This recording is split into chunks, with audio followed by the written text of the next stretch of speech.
And we are live. Hello, everyone. Welcome to the Alien Spaceship stream. You could be watching from anywhere around the country or the world, and I really appreciate every single one of you coming to you from the Spaceship Studios from the galaxy far, far away. I hope everybody's having a good evening, a good day, a good afternoon earlier. And now what we'll be doing is heading towards the other window so y'all can see me. Let's go here.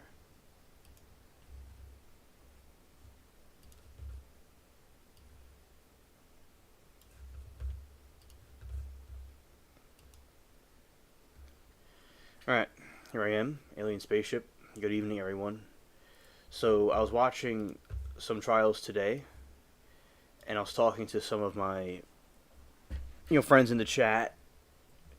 Actually, I stayed up all the way until the morning, because that's what I do most of the time, and I decided to go over to the Adelson chat and talk to them for a little bit. And, very interesting testimonies today, just like yesterday. It seems that she's quite guilty. And that's what I think the truth in the situation is, that it's quite, I think, a guilty verdict. And it is really important to see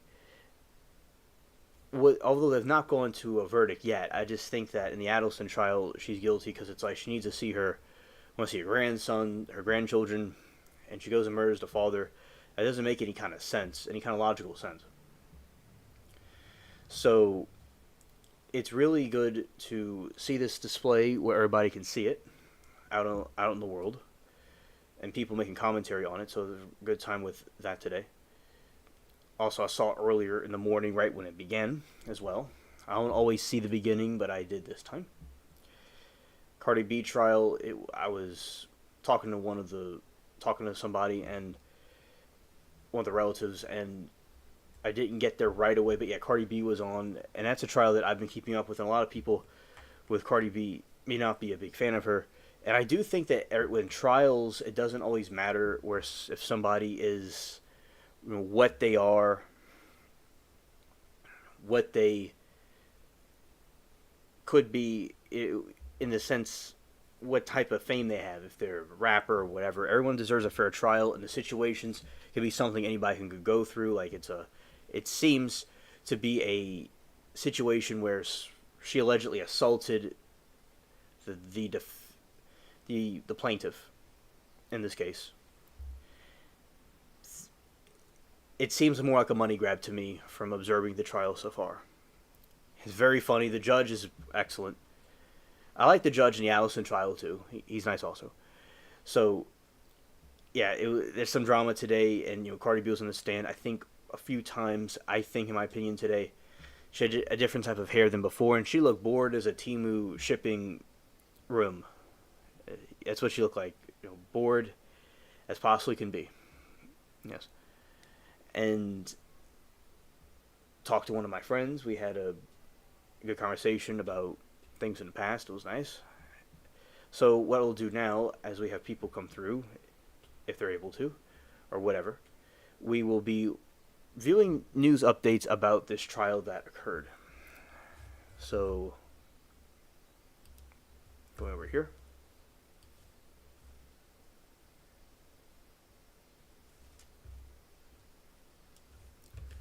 Alright, heading over to this other window.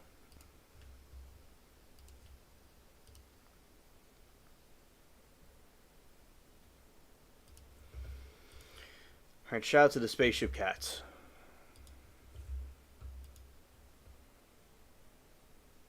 Okay. Let's go to this right here. First, the Donna Adelson trial.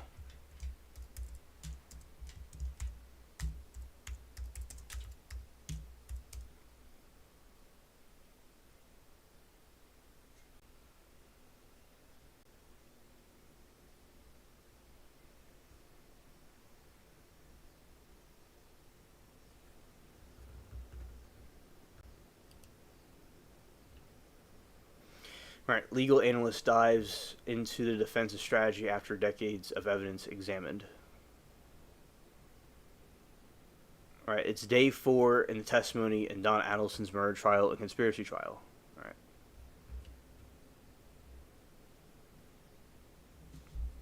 right. WCTV legal analyst Joe Bodford is weighing in on Donna Adelson's trial. Bodford is a longtime law professor and former prosecutor. He joined Abby Walton in the studio Wednesday to break down day 4 of testimony in the Donna Adelson trial.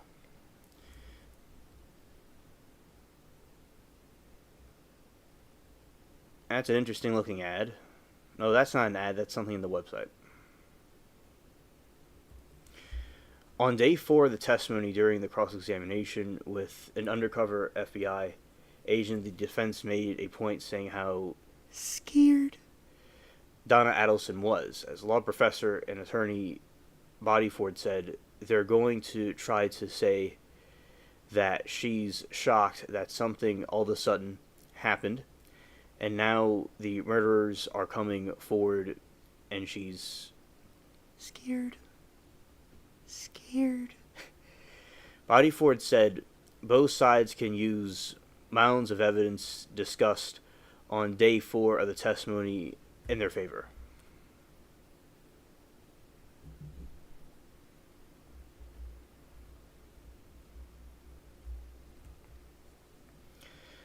Bodyford also discussed the jury's ability to keep up with all the evidence that was examined.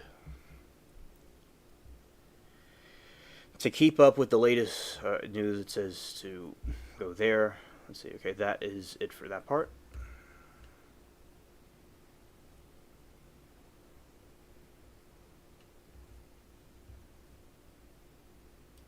So that's a little commentary on that. See if this is anything new or the same page. Oh, it's just the video. Okay.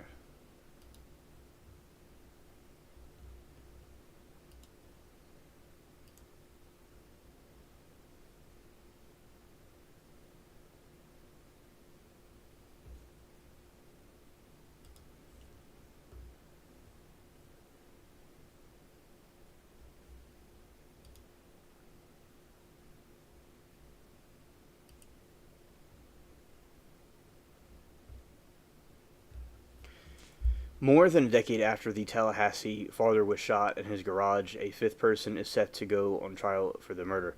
So what happened was, in this conspiracy, there was a few, 2 hitmen and 1 woman that was like a mediator to coordinate it. And this, she could have simply, it's like the distance from NYC to Canada. It's like kind of far, but not that far. It's not really that far away from where they are. So with this parts of Florida, one part over another part, it wasn't really that long. So that is something crazy. Like, it's too good to make an effort to see your family and stuff like that and not have to go murder somebody over it. That's not really a logical explanation. A lot of people use illogical reasonings to get this kind of stuff done, because it doesn't make any sense to, when you murder someone, you're not likely going to get away with it. Oh, hello, Michael. Good to see you, my friend. Oh, good evening. So, I think it's really illogical. I cannot understand a person that would do something like this. All I could think of is that their anger and rage and their illogical thinking takes over any logical reasoning, any kind of future events, and they think that they have the system beat and conned and that they're going to win. But that's not really the case, in my opinion, with how this stuff works. I clearly, in my opinion, think she's guilty, but other people may differ, but it seems most other people think she's guilty as well. Donna Adelson is accused of conspiring to murder her former son-in-law, Dan Markle, while he was in contentious custody battle with her daughter. Yeah, so all of these custody battles be pretty ugly. I think this murder was a stretch, to really an understatement saying it's a stretch. like there's life is very precious, unless somebody's in a situation where you have to defend yourself. Oh, hello, Liberty. It's great to see you. Welcome. So, in Liberty, the Cardi B trial today was really something. It really was interesting today. There was the jury instructions are being read, but they're not going to come back until another day. Because I think that he mentioned about Labor Day, but yeah, it was interesting trial today with the Cardi B. It seems like in the Cardi B trial, it's a money grab. That's what I think in my opinion. All right, this is about the Adelson trial. The 75-year-old faces the same charges as her son, Charlie Adelson, who was convicted in the fall of 23, 2 hitmen and go-between, also behind bars in connection with the murders. Although prosecutors have put 4 people behind bars in this case, they say their work isn't done. The state's attorney's office believes that Charlie worked with his mother to plot Markle's murder.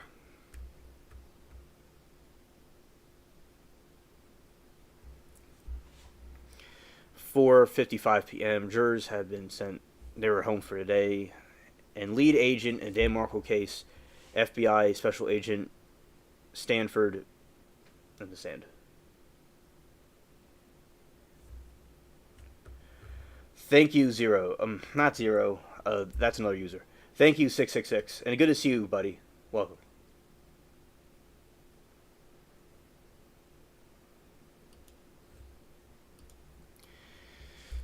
Stanford testified that there was an incident in the rented Prius where a bullet went through the carpet and severed the gas line.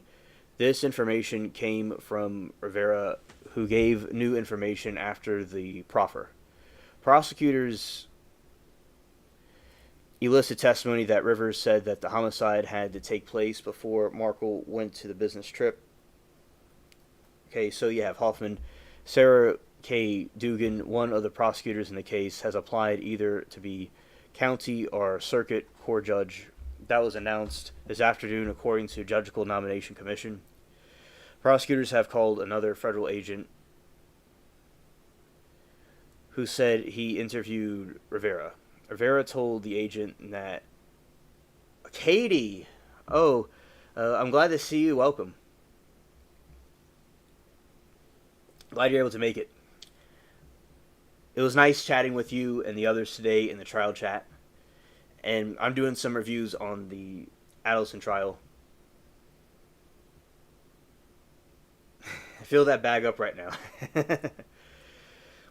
Scared. Rivera told the agent that Garcia had deleted Markle on July 18 because he was heading out of town next day.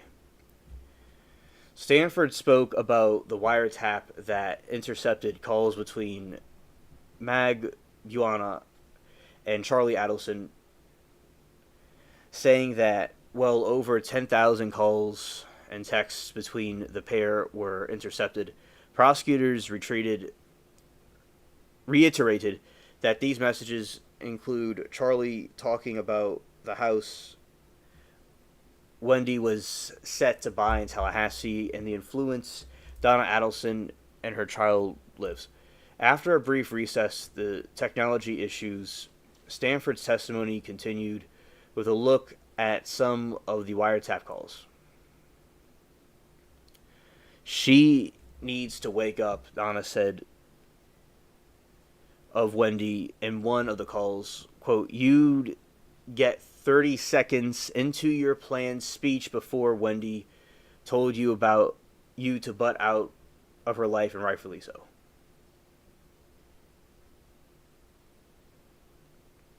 Charlie said, a call with his mother, I can talk to her differently. Quote, I feel like smacking in the head and saying, wake up, Donna said, and this call happened 2 years after Dan Markle's murder.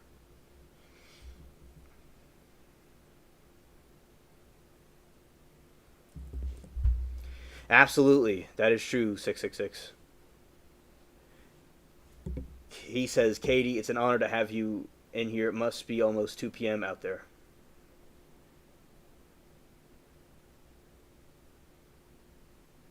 Exactly. Let's see something here.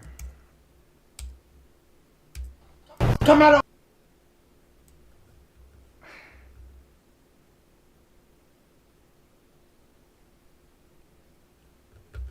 Okay. That's an interesting looking dude right there. Okay, well, we're going to look at that. Stanford said that the call between Donna and Charlie, where they discussed her love life, was not only one of a kind. Stanford testified that the order was calls for the hitman, and Charlie Donna never was charged. According to records, phone calls between the group leading up to the murder would always go back and forth in that order. Prosecutors played a video of the bump where undercover agent approached Donna, and Stanford said that the first person that Donna calls after the bump is Charlie Adelson. He said they did not see her open the paper, and the agent gave her.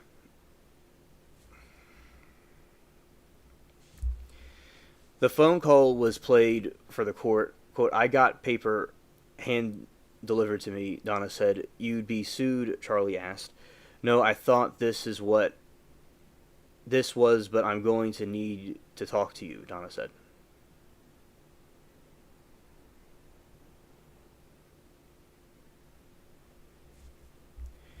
Is it the IRS? Charlie said. "You know the IRS people, they bother you to sometimes, but undoubtedly no." And Donna said, "Does this involve me or other people?"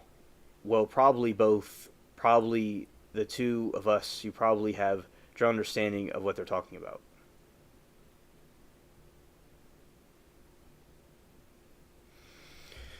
Alright, now, I'm going to go back to this in a moment and see what 6 sent us. all that shit. Bitch, fill that cash up on the bag, on the mat, nigga. Boy. I gotta move my... Yeah, I'm in the right spot. Alright, let's see. Let's react to this.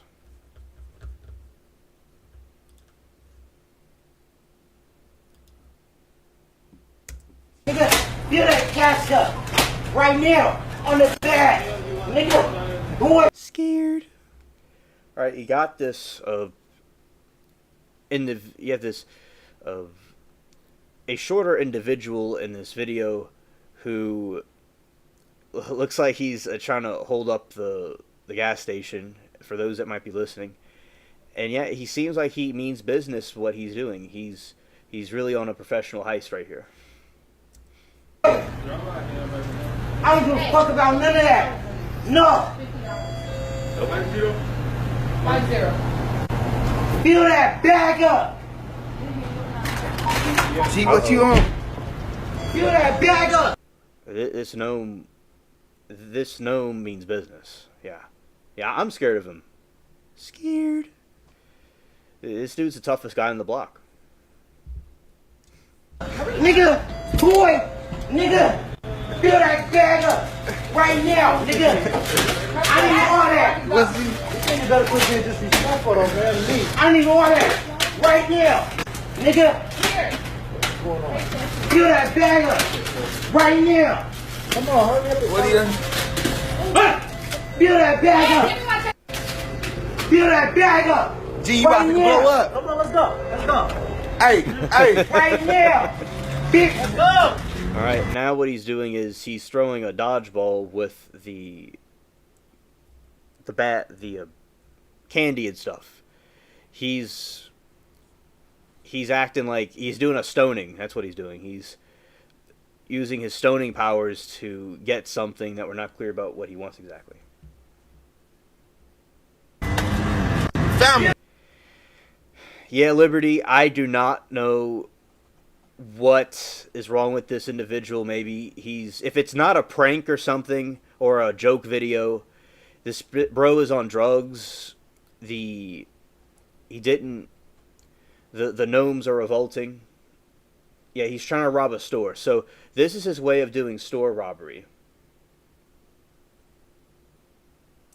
Yeah, he's doing a store robbery, and he's doing it in a very frightening and intimidating way that is making me tremble and shaking in my seat right now. Because of the height, yeah. And he doesn't seem to have any kind of firearms or anything on him. That would have made him like 8 feet tall at least. He's aiming high though. Alright, let's go. Fill that bag up right now. Family. Bitch, fill that bag up. This reminds me when SpongeBob was robbing the bank with a sock on his head and no one took him seriously. Hey. Hold up. Bag up right now. Family, the people coming, G. The police coming, G. Oh, God, oh, Lord.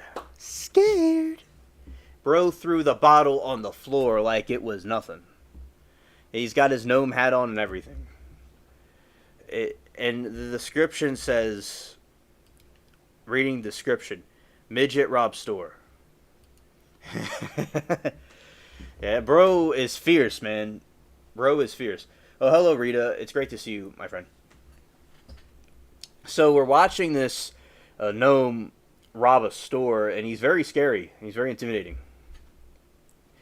He is throwing a bunch of chips and candy to try to make a point. To try to, rob the place, but it's not really working out for him too, because no one's taking him seriously. He doesn't really seem to have a weapon. He just seems to be acting like a clown.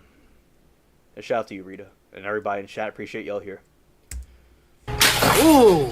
Get that bag up right now. The police. Family, the people coming, G. The police coming, G. Ooh. Get that bag up right now. The police coming, homie. Fill that bag up right now. The police coming, family. Right now. The Black Goblin. Or the Red and Black Goblin. Scared. Yes, he's catapulting that. I mean, I'm sure it really hurts. The damage is severe, I'm sure. Now. Fill that bag up. You about to go to Right jail, now. G?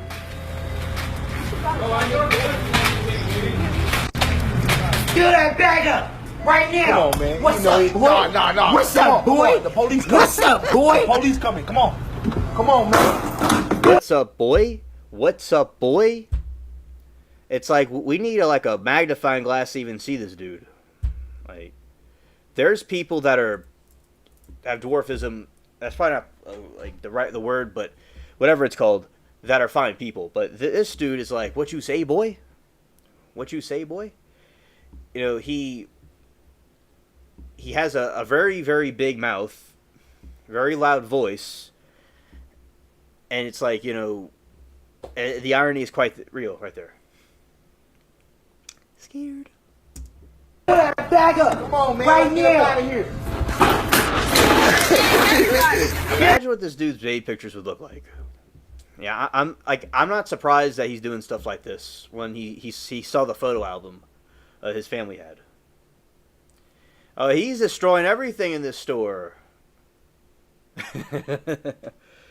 Everything is being destroyed in this store. What on earth? Come on, man. Right Let's get up out now. of here.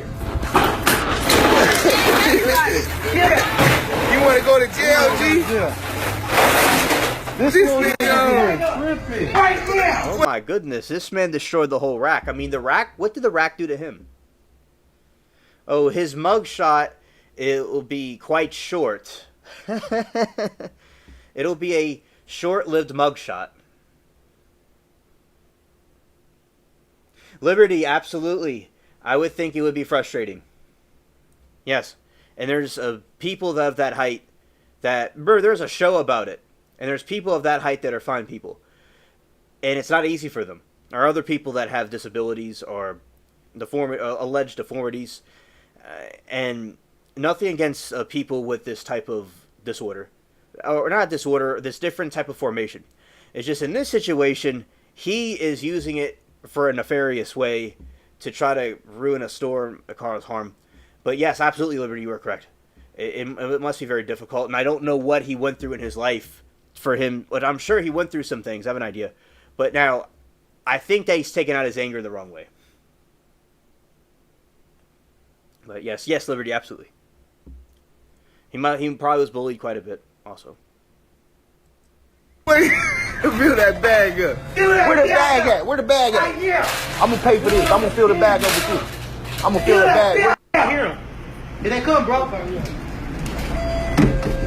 Yeah, little tripping. Bitch. Hey. What are you doing? You can't be doing that to people's shit, nigga. Yeah. You tripping? Oh my I'm goodness. Look at it. Oh, man. fill that bag. Oh, my Come God. on, let's get up out of here. Hey man, you know he little. Hey, he got chronic care. They're doing it right. They're not hurting him. He got chronic care, bro. He got chronic care. Oh, man. This nigga was He's a tripping, he's G. Look what he... All right. And... Ooh.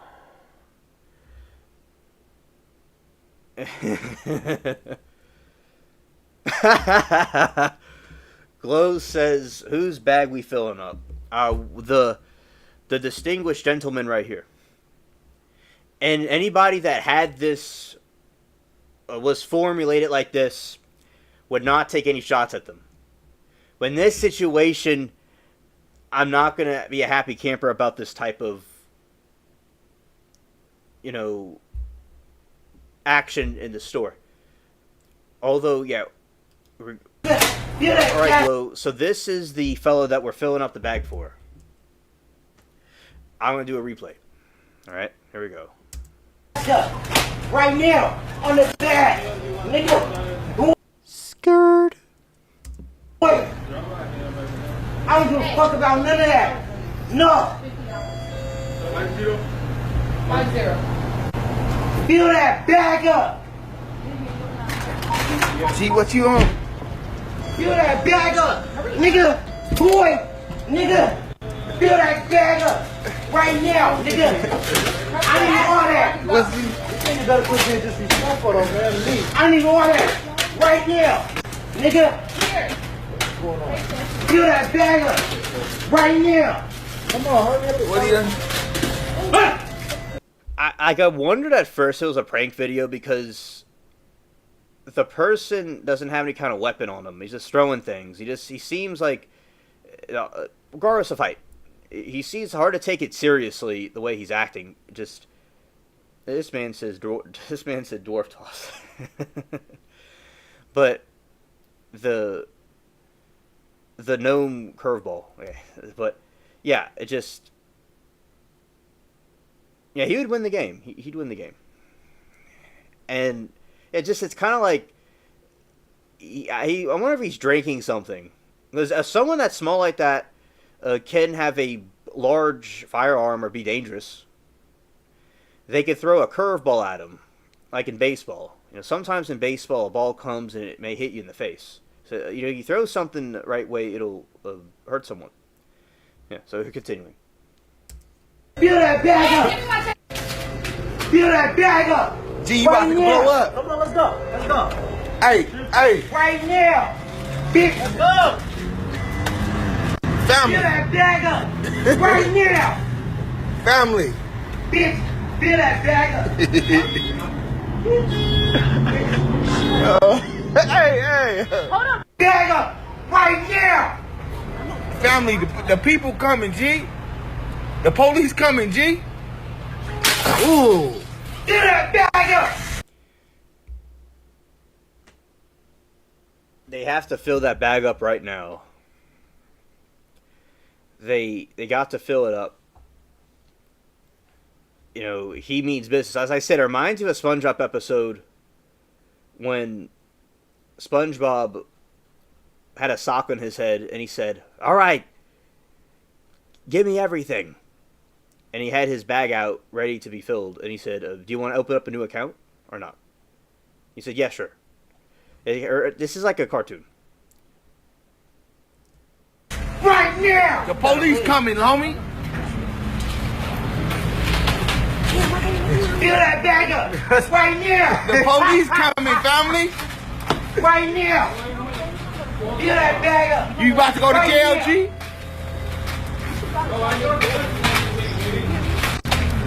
Fill that bag up right now. Come on, man. What's You know up, it. boy? Nah. What's up, boy? The police coming. What's up, boy? The police coming. Come on. Come on, man. Fill that bag up. Come on, man. Right Let's get now. out of here. Oh, Michael, okay. Because he was on something. Like, if somebody's going to rob a place, they're going to be even if they're like one of the Wookiees from Star Wars, they're going to be fierce.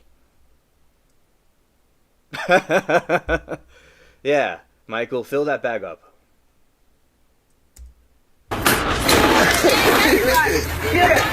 You want to go to jail, G? This nigga. Right now. Wait. Fill that bag up. Fill that Where the bag bag up. at? Where the bag Right at? now. I'm gonna pay for this. I'm gonna fill the bag up with you. I'm gonna fill the bag. I hear him. Here they come, bro. Yeah, little tripping. Bitch. Hey. What are you doing? You can't be going out of people's shit, nigga. Yeah. You tripping, homie? Look at it. Oh, man. Fill that bag up. Oh, my Come on, let's get God. up out of here. Hey, man, you know he little. Hey, he got chronic care. They're doing it right. They're not hurting him. He got chronic care, bro. He got chronic Oh, care. man, this nigga was He's a tripping, he's, G. Look what he... All right. So that was that replayed. Oh, hello, Kay. Good to see you.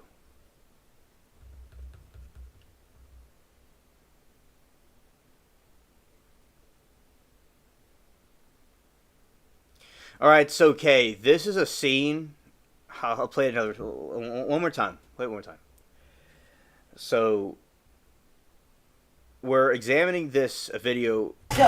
There's this a shorter individual that is trying to rob a store. He was probably on some weed, and some kind of weed that was maybe laced with something. Oh, you're welcome, Six. My pleasure.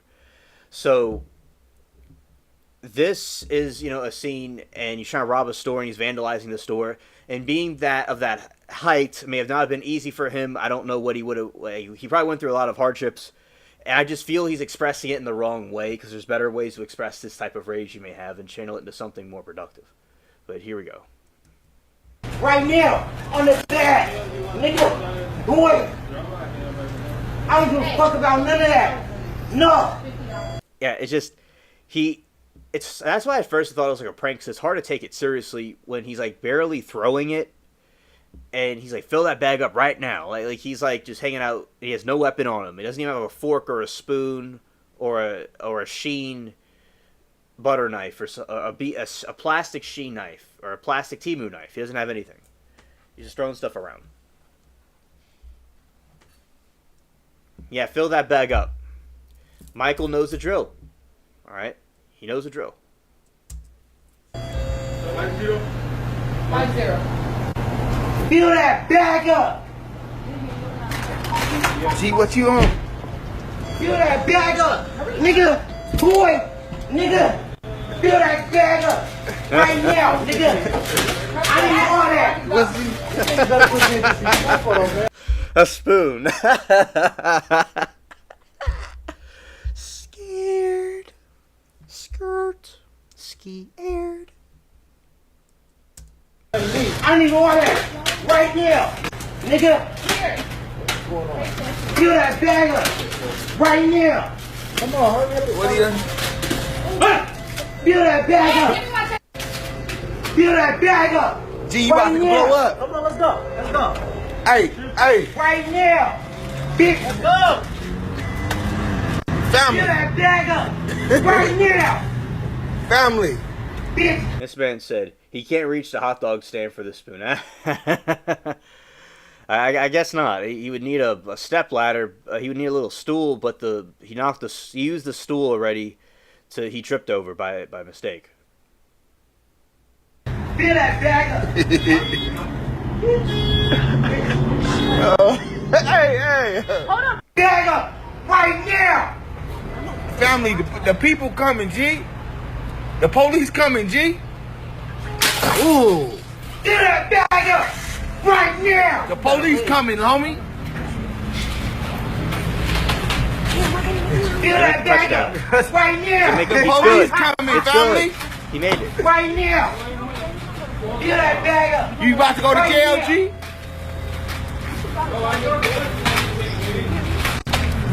fill that bag up right now. Come on, man. Yeah, so Glow, there's these. I have my own merch that is. There's been.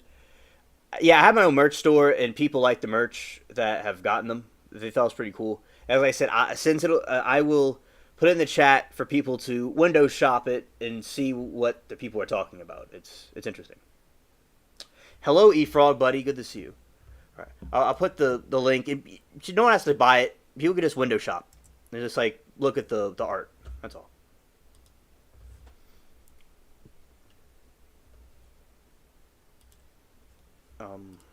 Well, it's right here. There we go.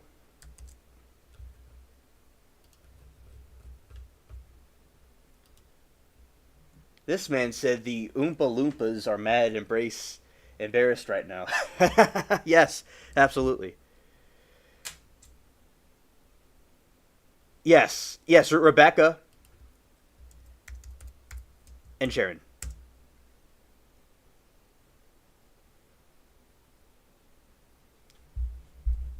Yeah, you know what I'll do? I could shorten the link. I forgot about that. A link shortener makes it look more. It's like a way to make any kind of link tidy looking. Short. I learned that from a blog website I had like 5 years ago, or like 4 years ago.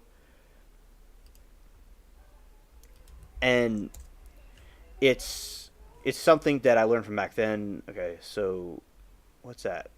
What's that mean? Yeah, copy. Okay.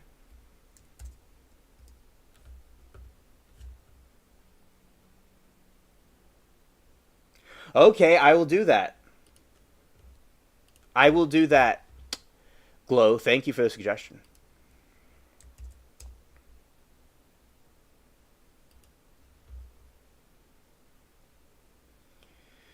I could show it on my screen, sure. Let's go to the UK. Welcome. All right. I'll show it on the screen. All right, so this is the merch store. Oh, okay. I'm glad that you learned that, Kay. All right.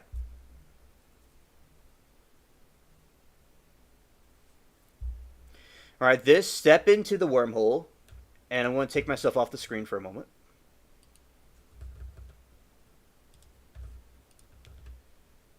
Explore collection. All right. So you got, yeah, they got that one of me on it, of yours truly, my Earthling disguise on it, and yeah, that's the sweatpants right there that Rebecca has. You like the mug, yeah.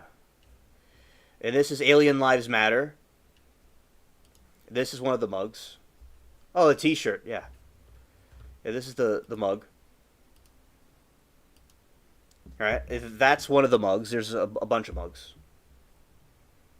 You like the pants? Yeah, yeah. Oh, hello, Joyce. What a wonderful surprise.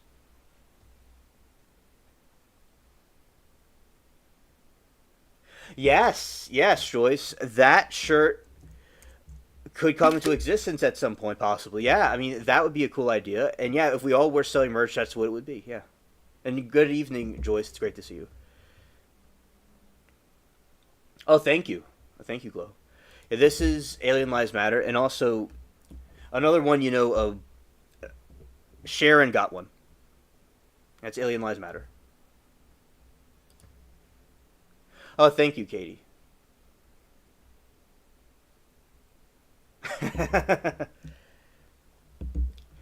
Yeah, 6. Yeah, definitely. All right, this is one of the Alien Lives Matter shirts. And also the basically very well liked. People love the shirts when they get them.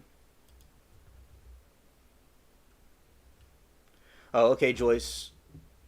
It's always lovely to see you. Thank you for dropping by with us for a moment. This is a bag. You got to put your... Remember we're talking about put it in the bag? Like, this is the bag that Michael is going to be filling it up with. Fill the bag up. That's the bag he's be filling up. Right there.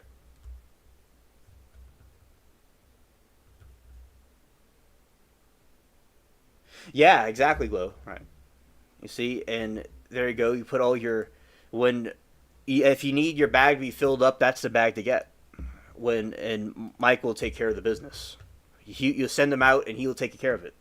Yeah, he got us covered. You need Michael to do something, he'll get it done like that. Oh six, she was doing, yeah, she was doing some stuff for her family. Maybe she'll come in a little bit. Yeah, I hope you feel better, Joyce. All right. So this is one of the scared shirts right here. It says scared, scared, scared.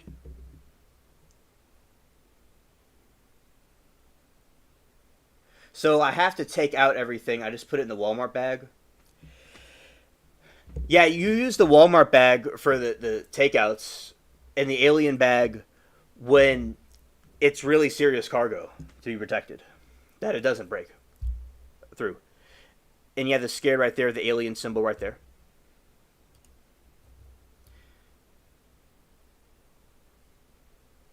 Yes. Yes, Katie, we will all have your back in court because we're all basically attorneys. Yes.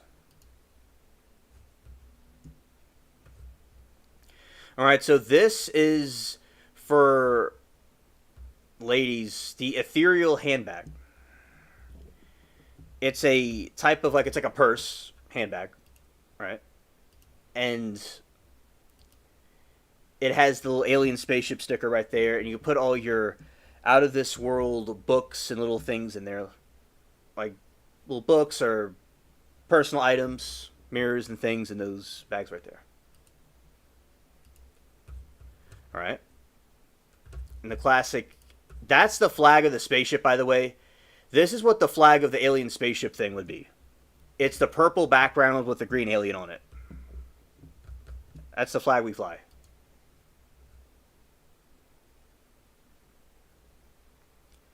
All right, and this is the purple alien spaceship shirt. Right there. With the purple, which is the flag color, with the green in the middle.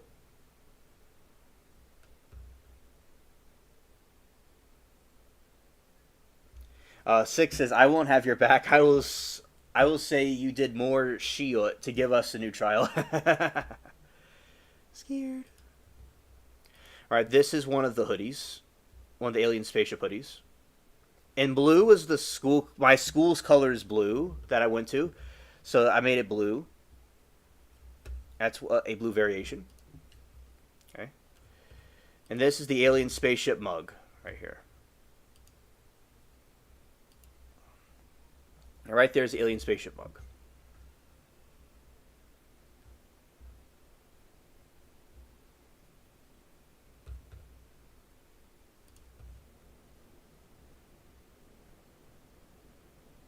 Yes, that is true, Joyce. Absolutely.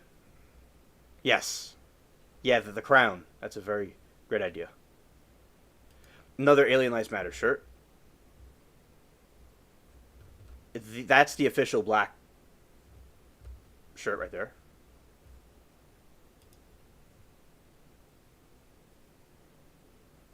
How many ounces are in the mug? It's whatever. Let's see. Okay, the mug is 11 ounces. 11 ounces.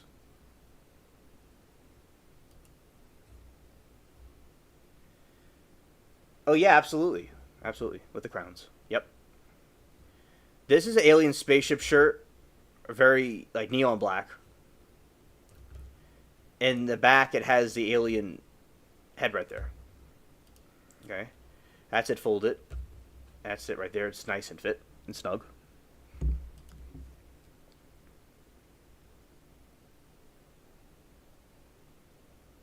Oh, I didn't know that, Kay. Thank you.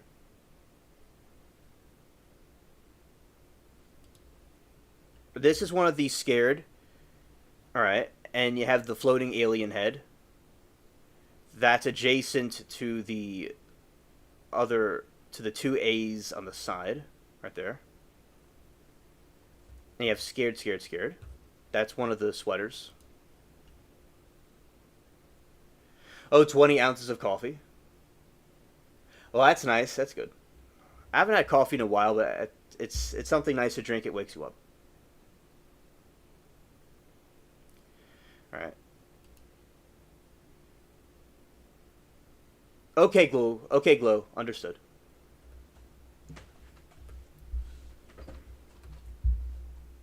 All right, this is the official Scared hoodie. Scared, scared, scared. Right there.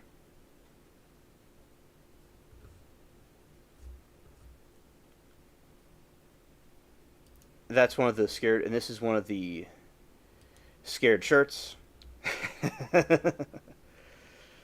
Alright, that's the red. Right there.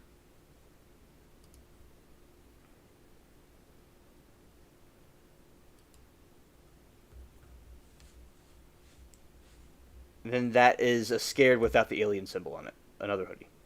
Alright, so that is the merch at the alien store for right now. For those that are interested, want to check it out, or like kind of thrift shop. So this is the pants, the reptilian joggers, right there. There's the alien symbol right there. All right.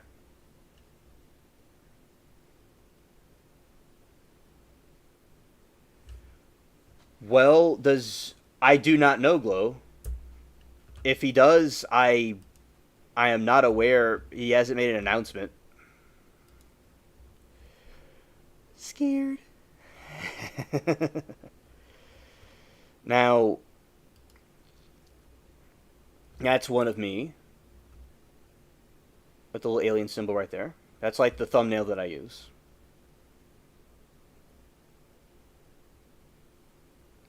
Yeah, he needs to get the merchandise. And I need to completely backorder all of that too. All right. So that's the merch I buy for those that are interested. Okay. To check it out. All right. This is the bro that's robbing the store. What's up, boy? Nah. What's up, boy? The police coming. What's up, boy? The police coming. Come on. Come on, man. Fill that bag up. Come on, man. Right Get now. out of here. You want to go to jail, G? This Right now. Wait, fill that bag up. Where the bag at? Where the bag Right at? now. I'm gonna pay for this. I'm gonna fill the bag up with you. I'm gonna fill the bag. I hear him. Here they come, bro. Yeah, little tripping. Bitch. Hey. What are you doing? You can't be doing that to people's shit, nigga. Yeah. You tripping, homie? Look at it. Oh, man. Fill that bag up. Oh, my Come on, let's get God. up out of here. Hey, man, you know he little. Hey, he got chronic care. They're doing it right. They're not hurting him. He got chronic care, bro. He got chronic Oh, care. man, this nigga was He's a tripping, G. Look what he... All right.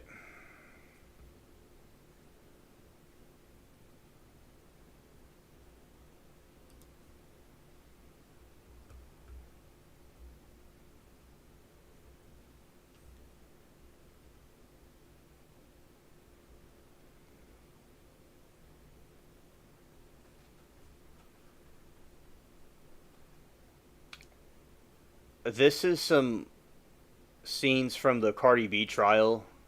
I mean, let's see. I think Hooters is great for a first date location.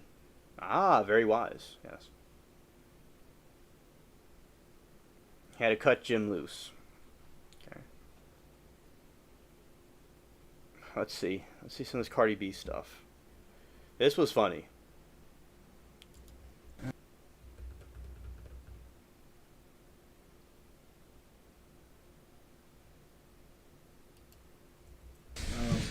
Do you prefer I call you Miss Almanzar, Cardi B, or it doesn't matter? I mean, y'all can call me Cardi B.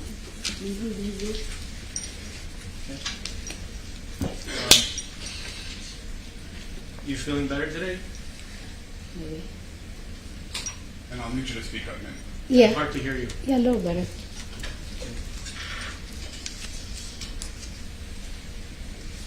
Your birthday is October 11, 1992. Yes, You're left-handed. yes. Hancock Whitney has just made being in business so much. Funny. Okay. Are you the firstborn child? To my mom.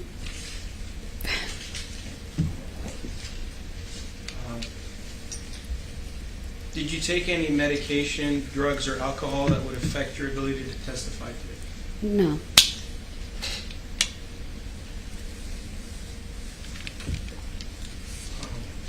On the date of the incident, did you have black hair, blonde hair, or different color hair? I quite don't remember. I do know I had a hoodie on. Yesterday you had black hair, short hair. Today it's blonde and long. Which one is your real hair? Or are they both real? They're wigs. Okay, sorry, I didn't know that. It's a good week today then.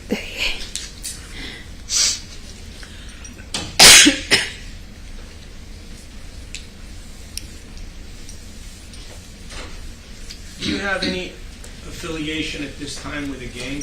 Objection, Your Honor. Motion limiting that violates the motion limiting the order. Sustain, counsel, you go back.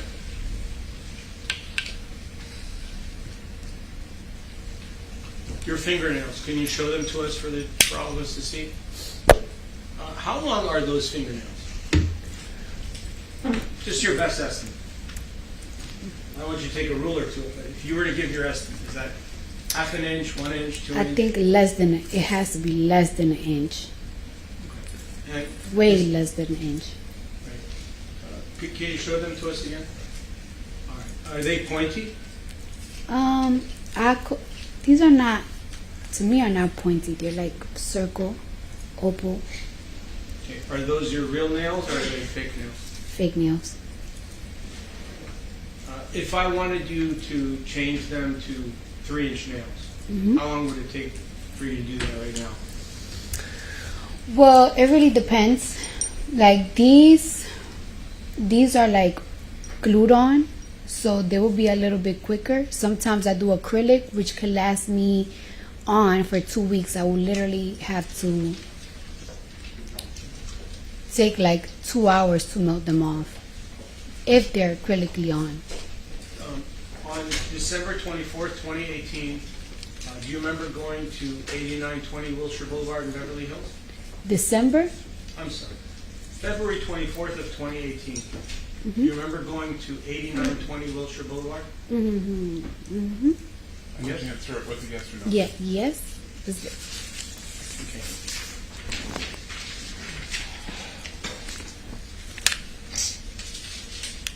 Do you know Dr. Aziz Olai, who's in that building? No. Do you know Miss Parsi, who's in that building? No. Do you know Brianne Saraya, who's in that building? No. Who do you know in that building? Well, at the time, I went to see Dr. Finke. I had an appointment with him that day. So that's who I went to see that day. Do I personally know him? No. Okay. When you went to see him, were you seeing him as a friend or as a patient? As a patient. And when you went to see him, it was a Saturday, correct? Yes. And you filled out an intake form and you signed some other documents that he would be your treating doctor, correct? No. For that day, yes. Yeah. I don't live in LA. So. I understand. You came all the way from Atlanta, Georgia, correct? Jersey and Atlanta. I understand. So when you went to see Dr. Finke on February 24th of 2018, when you went to see him, you went to see him as a patient, correct? Yes. And you got medical treatment from him, whether it was for 1 minute or an hour or longer, correct? Mm-hmm. How much time did you... You need to answer yes or no. Ma'am. Oh, yes. Sorry. Thank you, Your Honor. How long did you spend with the doctor that day? I'll say about 25 to 30 minutes. Around that time. Not that much.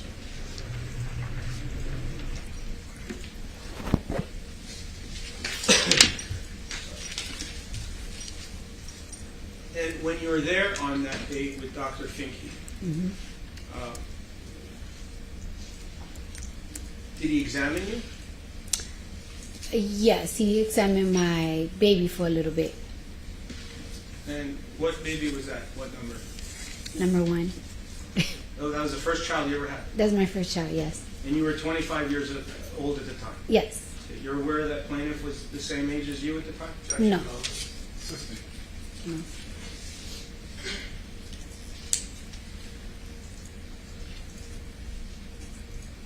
Besides examination, what did Dr. Finke do for you? That Objection.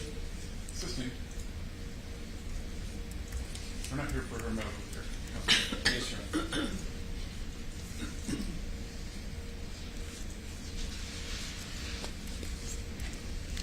Did you keep Dr. Finke's, well, strike that.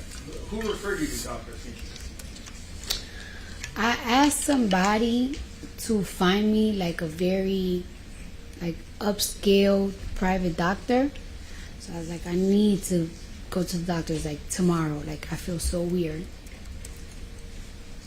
And they were like, we're gonna find somebody. And that's just how it goes.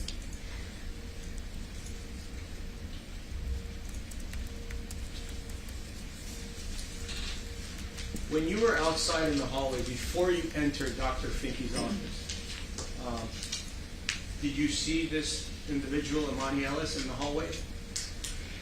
She was waiting for, she was right in front. As soon as the door of the elevator opened, she was waiting, I guess, for the elevator. She was going inside the elevator. And you were coming outside of the elevator? Yes. Do you know approximately what time it was when this occurred?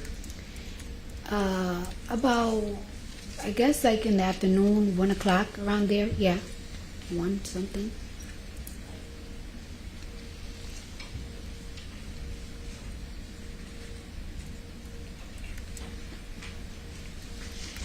Have you ever seen Dr. Finke either before or after February 24th of 2018? No. When you went to Dr. Finke's office, your security guard drove you there? Yes. And his name is Karan Newton? He was my security guard. Yes. Did you have more than one? It depends, but he was just my main one, yes, at the time. Did he go up with you to the medical appointment? No, I didn't want him to know that I was going to an OBGYN. So, You didn't want your security guard to know that? no, Why? first, I didn't want people to know that I was pregnant. Second, I was a little like, I don't want a guy that I work with to know I'm going to a vagina doctor.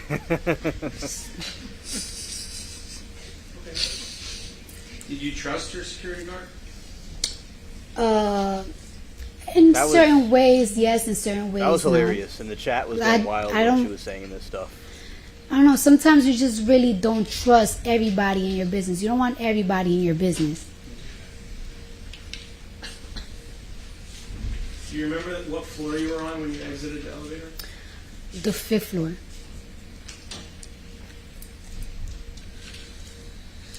At any time did your security guard come into the building after learning about there being some kind of incident in the building? He was waiting for me, like, not necessarily like inside. He was like waiting for me, like by the exit, like by the door, around there. Yeah. Do you remember the building? Yes. Do you remember Well, the- I kind of remember, but I do know that he was waiting for me by the door. And you're talking about the lobby area where you Yes. take the stairs up? Mm-hmm. So The he was lobby. inside the building or right outside? I don't really recall, but he was like, maybe it wasn't the inside, it wasn't the outside, but he wasn't like in, like deep in. He was like waiting for me by the door. And the door, he had it open for me to come out. All right. So would you consider that your security guard was with you at the time, whether it was upstairs, downstairs? In your mind, would you agree that your security guard was with you at the building? Is that fair? Good night, Joyce. Was your security Feel guard better. with you in the lobby of the building, Take care. 8920 Wilshire Boulevard, on February 24th, 2018? In the lobby, yes, when I was exiting.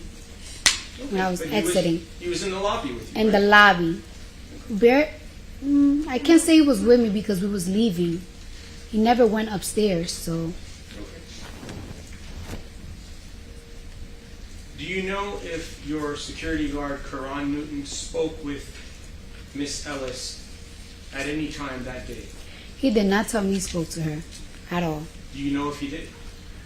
He told me he didn't. So I'm Did going to you go with ask his him? word. No, because I was like, I told him like what happened upstairs. He was like, damn, I should have went upstairs. But he never told me that he spoke or seen her. So I wouldn't know. You came to this courthouse with another fine gentleman security guard, correct? Yes. Objection, relevance. Assisting. And when you go to different places with your security guard, if an incident occurs where you're threatened or you're injured or anything happens, Yes. aren't they supposed to come help you? Objection, relevance. Assisting. Why don't we move on? You don't have to answer.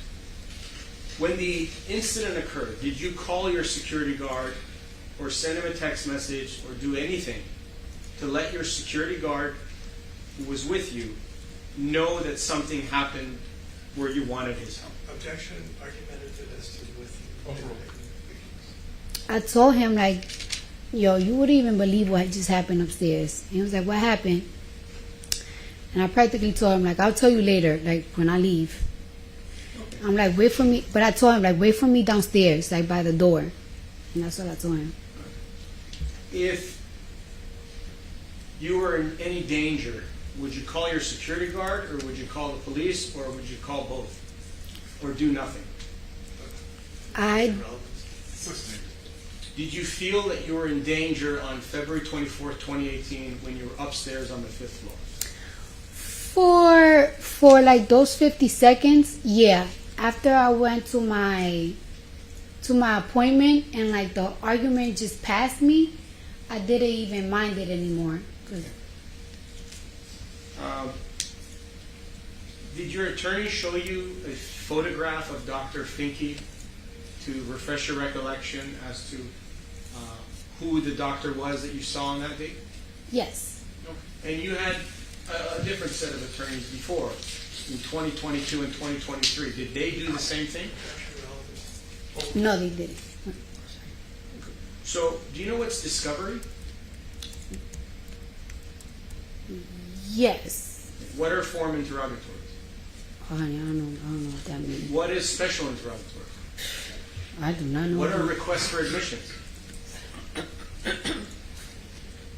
You don't know, right? Is that fair? You don't know. No, You do know?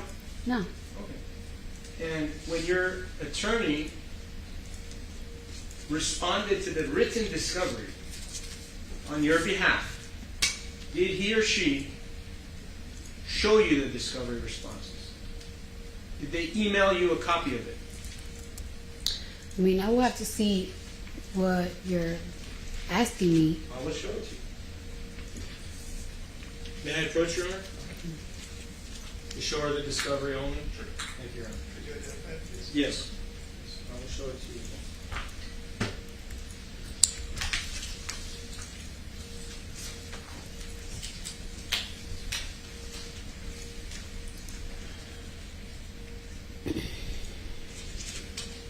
So for identification purposes, it is form interrogatories, set 1, dated September 30th of 2022.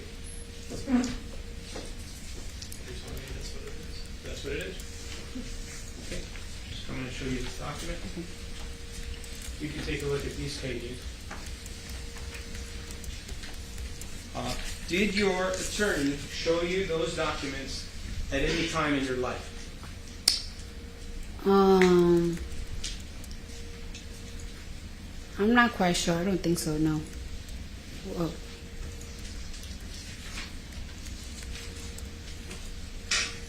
And I'm going to show you, with the court's permission, a few responses which were drafted and served on January 17th of 2023.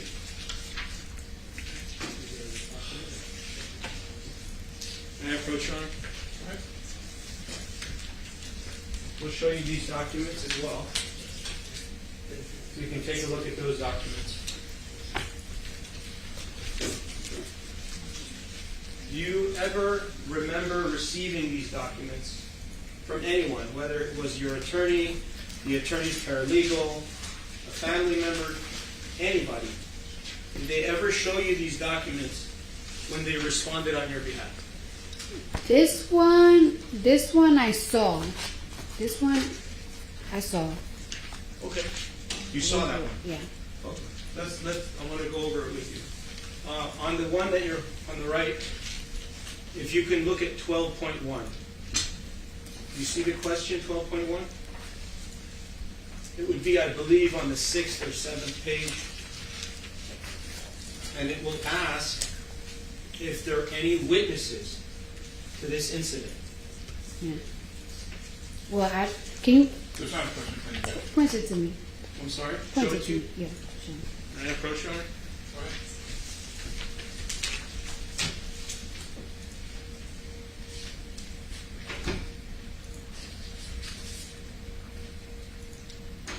It's on page 5, under 12.1. Mm-hmm. Your attorney asked you if there were any witnesses to this incident. Yes. All right. We're gonna Yeah, probe avoid that the like button. conversation. Thank you very much. And relevance, Your Honor, this is a discovery issue that the subject. Not a discovery issue, Your Honor. I'm asking her questions about if there's any witnesses, and it's for impeachment purposes.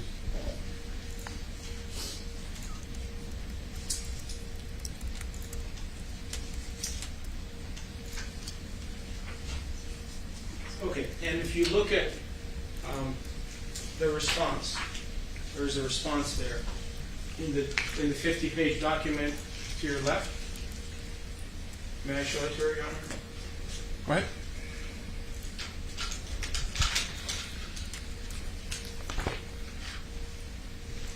Sir, can you identify by page and line? I'm not sure Sure. what it means by showing it. I can show it to you first if you'd like. I just, what do you, I wanted her to talk about the response. all right. That's. Read the question. May I read the question when I go back to my seat? I'll show you. It's your direct counsel. Thank you.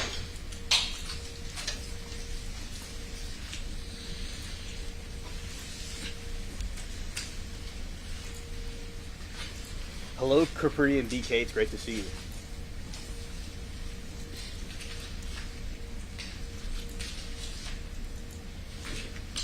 So first, I want to ask you if this is your signature on page 47. Is that your signature?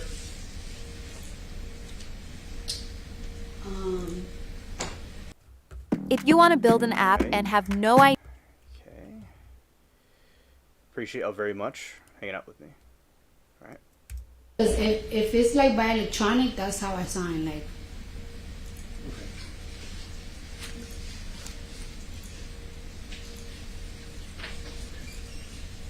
And the question that I showed you, 12.1, just say, you want to read it or you want me to read it to you?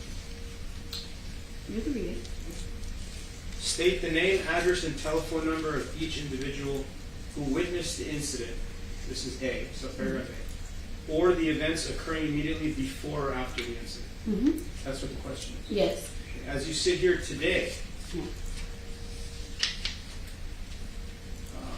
would you, is it your testimony that Dr. Finke is a witness to the incident? Absolutely. He is a witness. Yes. She knows. She was there. Is Dr. Finke outside speaking with you? Outside where? On February 24th, 2018. Outside like, In the hallway. yes. He came out of his office? Yes.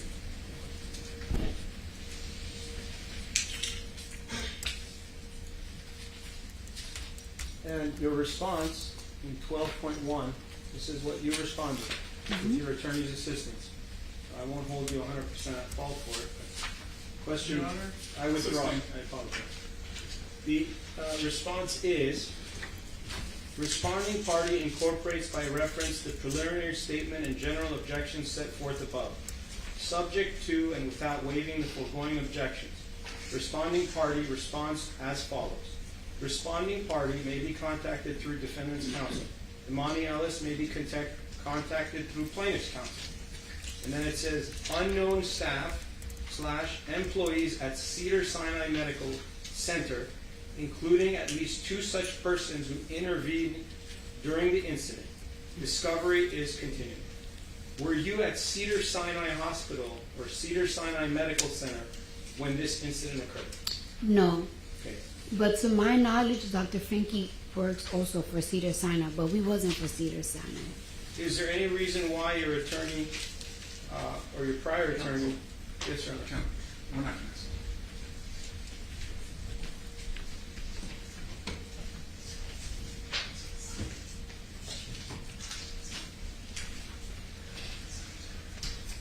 And at the time when you saw Dr. Finke, you knew his name at that time, correct?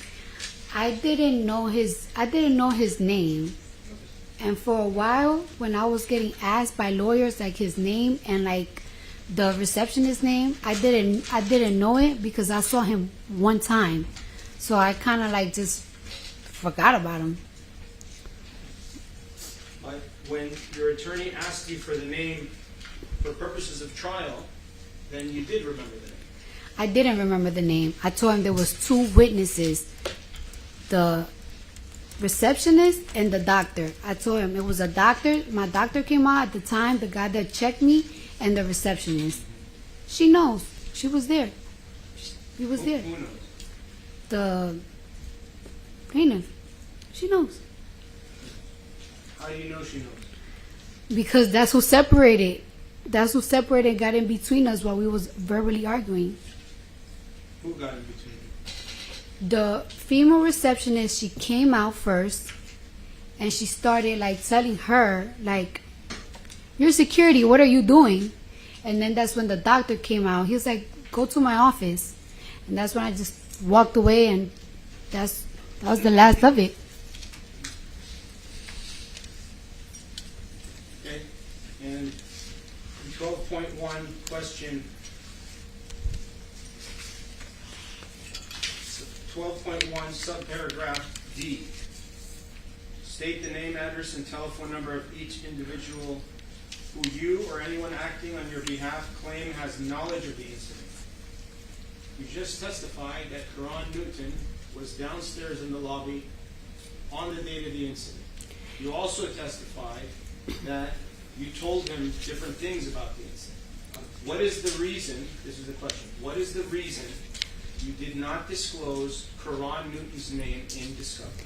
Because he wasn't upstairs. And wait for the objection. It's a question.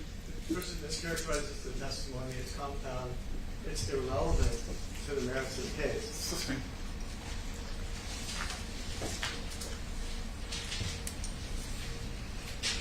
In written discovery, were you asked to provide the name of your security guard? Your Honor, Yeah, but why don't we? I don't know what you're trying to impeach her on because she hasn't testified to anything yet. You're saying it's impeachment, but you're not impeaching anything. Did you respond to special interrogatory set 1 through your attorney? Your Honor. All right, the court's going to sustain its own 352 objection. Why don't you move on?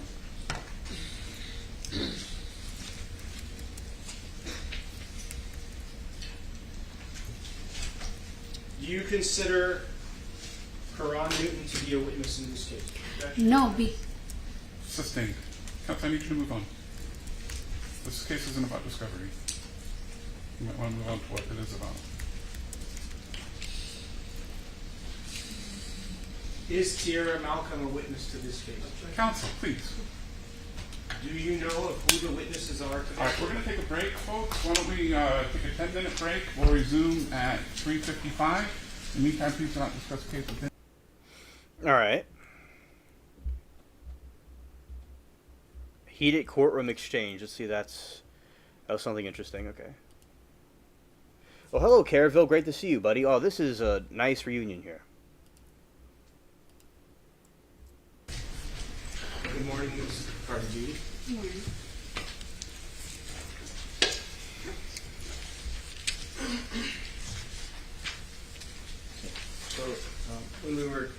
discussing yesterday at the end, we were talking about the issue where you testified that Miss Ellis was recording you with her cell phone. You remember that? Yes. Okay. Do you know what type of cell phone she was using at the time? I'm not quite sure. I just remember it was square. What color was the cell phone? It had a case.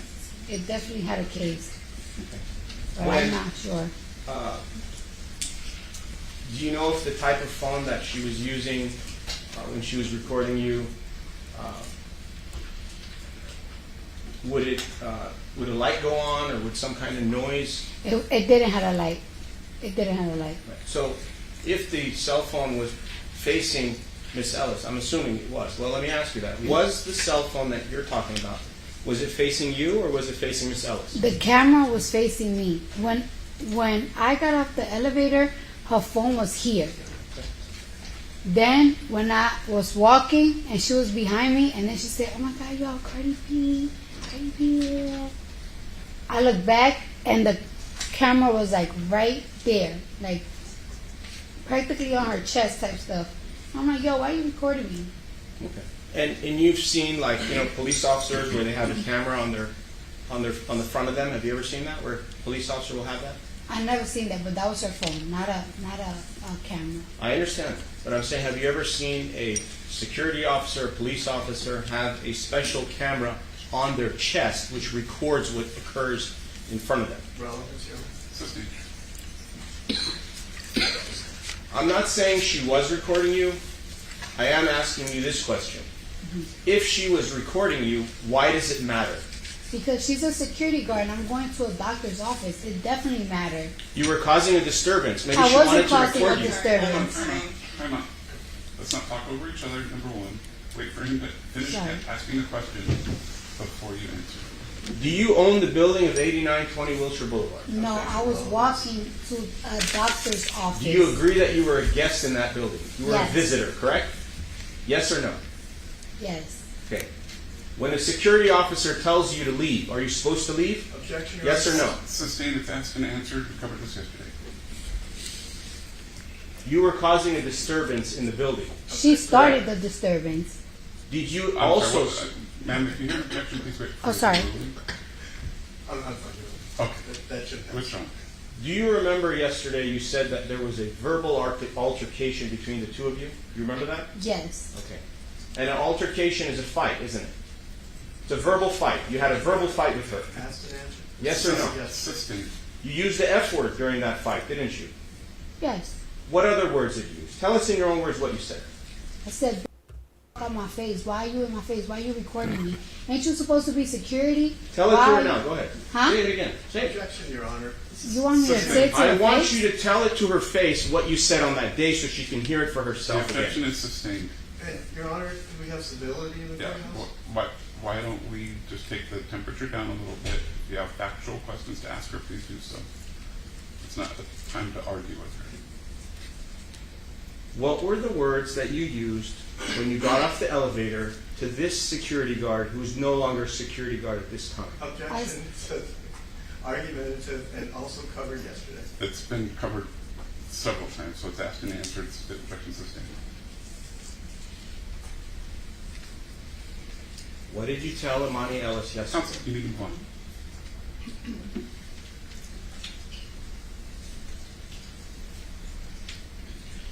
What were you holding in your hand at the time when you got off the elevator?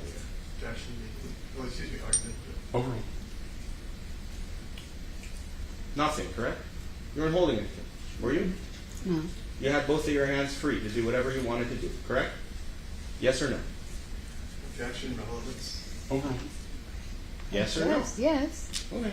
And if you wanted to scratch or cut her face with your right hand or your left hand, if you wanted to do it, you could have done it, correct? But You're I not didn't. disabled, But right? I didn't because I had a baby inside me. How did she Time know? out. Time out.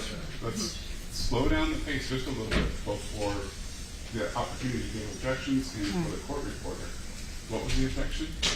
Argumentative, relevance. Overruled. And again, I would ask that counsel lower his voice. This isn't. So, Your Honor, I was told yesterday that my voice was too low by others. So that's why it's a little bit higher today, so that everybody can hear what I could say, as well as the witness. I think there's a difference between volume and tone. I think the volume is fine, the tone is a little bit argumentative. Thank you very much, Your Honor. I apologize for that. I will try to do my best to tone it down. So, again, I will ask you to tell us and admit to this fact that you are not disabled, correct? I'm not what? Are you disabled? At that moment, no. No. Are you disabled? Overruled. Are you disabled? Yes or no? At that moment, when you're pregnant, I'm very disabled. You want me to tell you the things I can't do? Fine. What was your disability on February 24th of 2018? What was your disability? I was pregnant. I couldn't protect myself, even if I wanted to. She's like twice my size. No problem, no problem. Let me ask you this. How many Counsel, if you months ask a pregnant question, were you you? need to wait for the answer. Okay, yes. You done, man? How many months pregnant were you? I was around 13 to 12 weeks. Months? 4 months? 3 months? Mm. 3 to 4 months. Fair enough? Did you have a bulging belly? No, I didn't. Did Miss Imani Ellis know that you were pregnant? Objection, cultural speculation. Do you know if Imani Ellis knew that you were pregnant when you walked out of that elevator? No, I didn't know. But she knows that I'm a patient. When you're a patient to go see a medical anything, you shouldn't even try to fight nobody. You don't know what disability they have. Okay. Now let me ask you this question. When you say you were disabled, were you disabled in your upper extremity, your arms? Were your arms disabled? The reason I'm asking is I want to make it very clear for everybody that your arms can go up and down, and they could go up and down now, and they could go up and down on that day as well. You agree to this? Objection, argumentative, asked and answered in a different way, and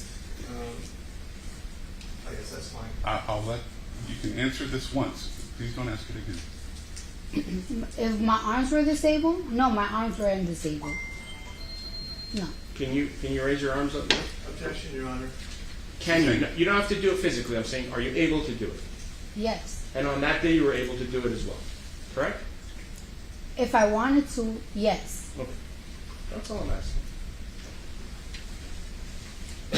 Aside from your disability of being 3 to 4 months pregnant, did you have any other disabilities? No. No.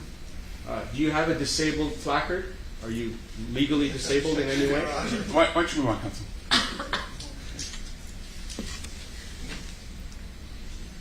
And the hoodie that you had on, was it, what color was it? Was it black, white, yellow, purple, pink? I really don't remember.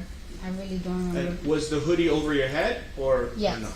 You wore it for what reason over your head? To protect your identity? It could be very. I don't really want people to recognize me. My hair not done, my makeup not done. I probably just woke up. A lot of reasons. And when you went there in the afternoon at 1:30 p.m., had you just woken up at that moment? Well, shortly before 1:30 p.m. on a Saturday?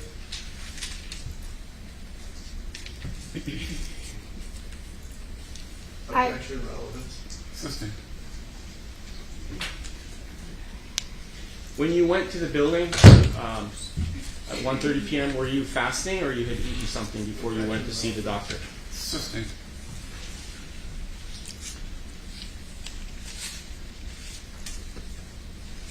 Now, when you saw Miss Imani Ellis and you got out of the elevator, I'm not asking who did what. I'm asking, was there any contact between you and her of any kind? What that means is fingers to fingers, shoes to shoes, knees to knees. Any contact between you and Imani Ellis of any kind. Was there? Yes or no? No.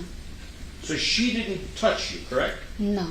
So if somebody comes here and testifies that she did do something to you physically, you disagree with that testimony, or you will, correct? She didn't touch me. Okay. She didn't get to touch me. No. She was going to touch me, but she didn't get to touch When you me. say she was going to touch you, how do you know that? You Because assume? we were chest to chest at one point. So then your chest did touch, right?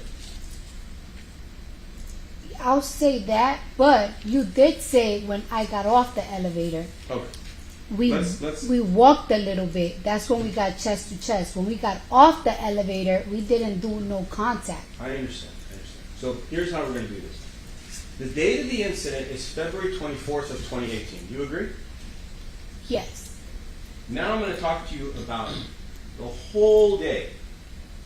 Not just the minute you got off the elevator. When I say the whole day, from the moment you got off the elevator, you saw Monty Ellis, you had your fight with her, whether it was verbal or not. At some point, she went away and you went away. Mm-hmm. So during that segment of time of your Yes. life, which was how many minutes in your opinion? 5 minutes, 2 minutes, 1 minute? It was probably like a minute 45. It was so quick. Perfect. It was really quick. Perfect. So from during the 1 minute and 45 seconds, No. Mischaracterizes. I didn't say I- 1 minute You know, 45 we haven't seconds. had a question yet. Please phrase one that's intelligible. during the few minutes or 1 minute or whatever minutes it was that you were with Imani Ellis, during that period of time of your life and her life, during that segment, just told us now, during that time period, at some point, you were chest to chest. You agree? Yes. There was physical contact between her chest and your chest, correct? Yes. Now, when you had the chest-to-chest contact, at that moment, were you angry? I was mostly nervous. Were you angry? Yes, I was angry. How angry were you? Depends on the level of angry, to Right. be honest with you. Let's talk about the levels. I'm going to go from a scale of 1 to 10. On the scale of 1 to 10, what was the level of your anger when you were chest to chest with this person? Objection. On the date of the incident. Sorry. Objection taken. Ridiculous. You were at a high level of anger when you were chest to chest with her, correct? Objection regulated. Overruled. I don't think I was like on a high level of angry. I was more on a high level of concern. Very concerned. And why were you concerned? Because I'm pregnant and this girl's about to beat my... Hello? Hello. Hello, I'm here. So, when she was going to beat you, like you just testified, what did she do to have you believe that she was going to beat you? What did she do? She was on my face, chest to chest, and while we arguing, she's backing me. So we practically arguing, and I'm backing, and she's like walking forward. Right. And she's, you said she's bigger than you, is that correct? Absolutely. How do you know that? I mean, look. I'm looking, I don't agree with that. What is your basis? Are you saying she's physically bigger, she's taller? I mean, you have her medical records, I don't right? have anything. I want to ask you the question. I mean, I was 130 pounds at that time. So she's overweight, right? In your opinion. Objection relevant. Sustained. She's a little... You don't need to answer me. Okay. Did you make fun of her that she was overweight when you were there in the hallway? I don't think so. Did you call her fat? No, I was calling her a... Yes. Do you think that's respectful to call a security guard a bitch? Objection Sustained. relevant. Is that how you talk to everybody? Objection. Sustained. Now, you said you felt, I don't know the words. Let's go back to it. Did you feel scared, threatened, afraid at the moment your chests were touching? Absolutely. You were scared? Absolutely. And you had your cell phone on you, right? I did, but she's in my face. That's fine. Did Just you focus on the question and just answer the Did you question. use your cell phone to call Karan Newton, your security guard, who was downstairs, or the police? Objection. Did you call anybody? Vague and For help. Overruled. When I got inside the doctor's office and I said like on the little bed thing, I told him, yo, you wouldn't even believe what just happened. Meet me downstairs when I leave. I'm gonna call you when I leave. If you were really scared and really afraid, isn't it true that you could have called your security guards to come upstairs and help you? Or you could have called the police. That was a possibility because you had your phone in your hand, correct? Objection. Compound mischaracterizes the testimony for photos and everything. Assisting. You had your phone in your pocket on the date of the incident? Objection relevance. Assisting. Can we agree that you didn't call your security guard to help you after the incident, correct? To help you. You did call him, but you didn't call him to come upstairs. I apologize. I thought you said mischaracterizes the testimony. Over. You know. I didn't call him to help me. It was already done. It was done. Okay, now let's talk about the fingernails.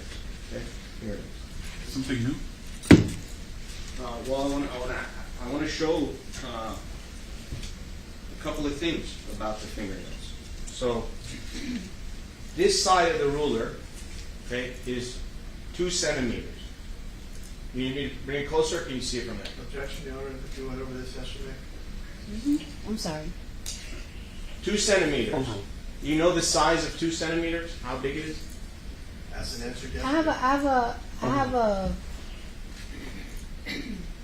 have like an understanding of how it would be. Yeah. 2 centimeters is a little bit less than an inch. Okay? Now, Miss Imani Ellis had a scar to her face of 2 centimeters long, and she received plastic surgery for that. And my question to you is, did you at any time see a scar on Miss Imani Ellis's face, or a cut, or a scrape, at any time during the time of the incident? No. And she couldn't get a scratch from me because I didn't touch her. I understand that's what you're saying. I get it.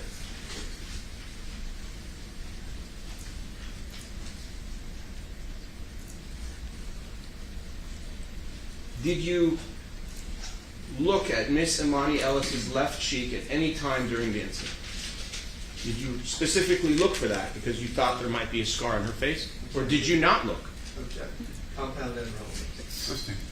Did you look at Miss Imani Ellis's face when you were arguing with her at the time of the incident? I was looking at her face, but I wasn't looking like, she got a pimple on her face? She got a, no, I wasn't looking at her details or anything.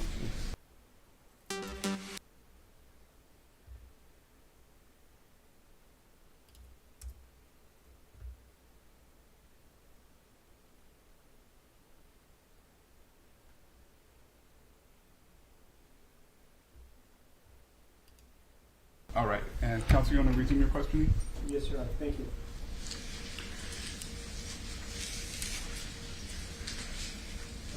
Aside from Karan Newton, was there anybody else who drove with you to the building on February 24th of 2018? No.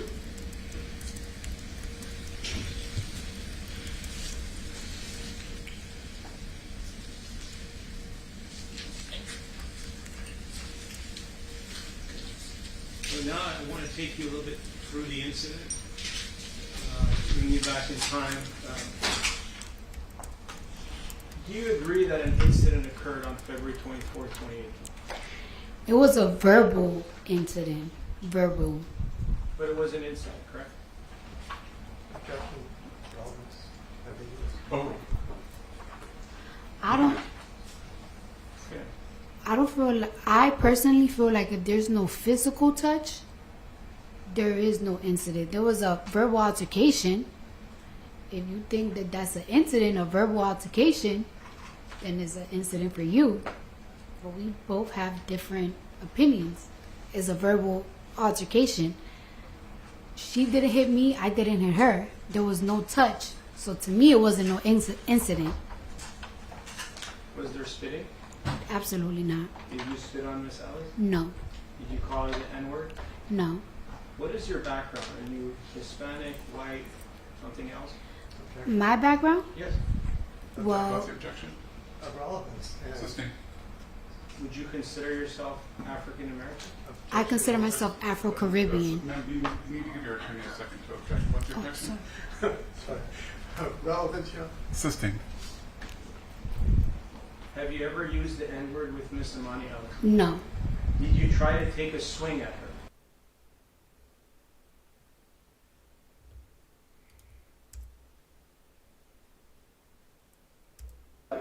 You testified, and I wrote it down before lunch, reached out to Greg Silverstein to try to get Amber fired from Aquaman. Second half of your question is wrong, sir. You reached out I to reached Sue out to Kroll. them because I vetted her. No, Mr. Depp. You reached out to Sue Well, Kroll would you to like get her her? to try to get her to help you get Amber fired from Aquaman, didn't you? No. And you reached out to Kevin Sujihara to try to get him to help you get Amber fired from Aquaman, didn't you? No. Can you pull up Exhibit 857, please?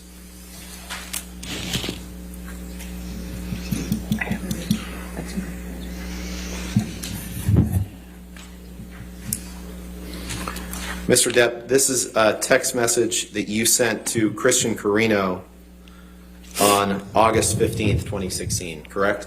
This is already in evidence, correct? Or is it 857? Parts of it are. Oh, so not this. Not this version. Well, this can't be 857. Then don't. 850. Sorry. Mr. Romberg, you can't do this to me. I'm sorry, Your Honor. Understood. We'll call it 857A. 857A. Okay. You sent this text to Christian Carino on August 15th? I most certainly did. Okay. And in this text that you sent to Christian, Christian Carino is the person who used to be Amber's agent and then was your agent for a time, correct? That is correct. And in this text, Your Honor, permission to publish, please. Do you want to put it in evidence Yeah, first? move for admission of Any 857A. objection? No objection. All right, 857A, as redacted, will be in evidence. Thank you, Your Honor. And in this text, Mr. Depp, you said, she's begging for total global humiliation. She's going to get it. I'm going to need your texts about San Francisco, brother. I'm even sorry to ask, but she sucked Mollusk's crooked dick and he gave her some shitty lawyers. I have no mercy, no fear, and not an ounce of emotion, or what I once thought was love for this gold-digging, low-level, dime-a-dozen, mushy, pointless, dangling, overused, flappy fish market.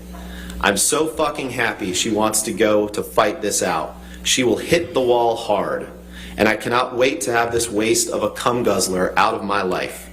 I met a fucking sublime little Russian here, which made me realize the time I blew on that 50-cent stripper. I wouldn't touch her with a goddamn glove. I can only hope that karma kicks in and takes the gift of breath from her. Sorry, man, but now I will stop at nothing. Let's see if Mollusk has a pair. Come see me face to face. I'll show him things he's never seen before, like the other side of his dick when I slice it off. Did I read that right? You did. Now, not long after this, you can take that down, Michelle, thank you. Not long after this, you met Mr. Waldman in the late summer or fall of 2016, correct? I believe, yeah, September, October, somewhere in there, whatever. And he's been your attorney since then, correct? Yes, sir. And you met with him with the Daily Mail in London in February 2020, didn't you? I'm sorry, again? You and Mr. Waldman together met with the Daily Mail in London in February 2020, didn't you? Are you asking me a question?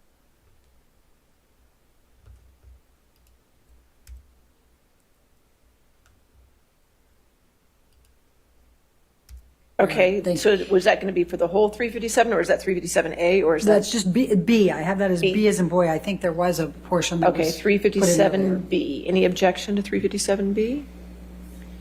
No, Your Honor. All right, 357B in evidence. Thank you. I can just tell you the basic facts is like it was private for days after I filed. You did not have to file. That's not a move that the other party has to make. Okay. It's just not. Okay. And you did. Okay. Well, your team did. Okay. And then within 5 minutes, it was in TMZ. You just do the math yourself without any other thing, and it's very clear. Okay. And I don't know if you knew that.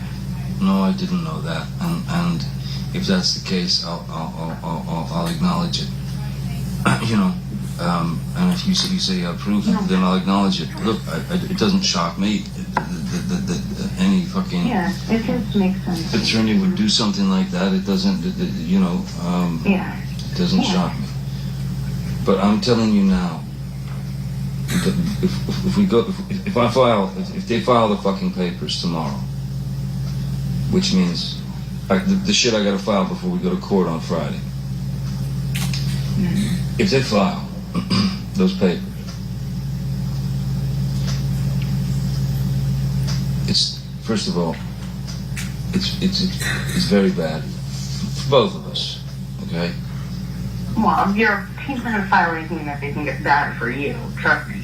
No, you're what you're saying. You got to do something to protect yourself, which means throwing me under the bus for some video about me beating. Not me. I have to respond legally, meaning I'll have to go and pursue the. No, I have to pursue the whole course of action, because here's what you don't understand. If we do this, and basically, we'll know, because I called my lawyers and I said, why aren't we negotiating more? What is going on? Where are we? And they're like, everything's in their court. We literally. They won't settle. Your agents won't. Your lawyers won't settle, baby. I'm telling you. No, we want to mediate. We even have a mediate. We even found mediators and everything. Like, that was all worked out. The thing that Laura didn't agree to was she did not want to agree to a mutual gag order. And that's the problem. Like, she doesn't want the gag order. Why, Johnny? Why? Why wouldn't she?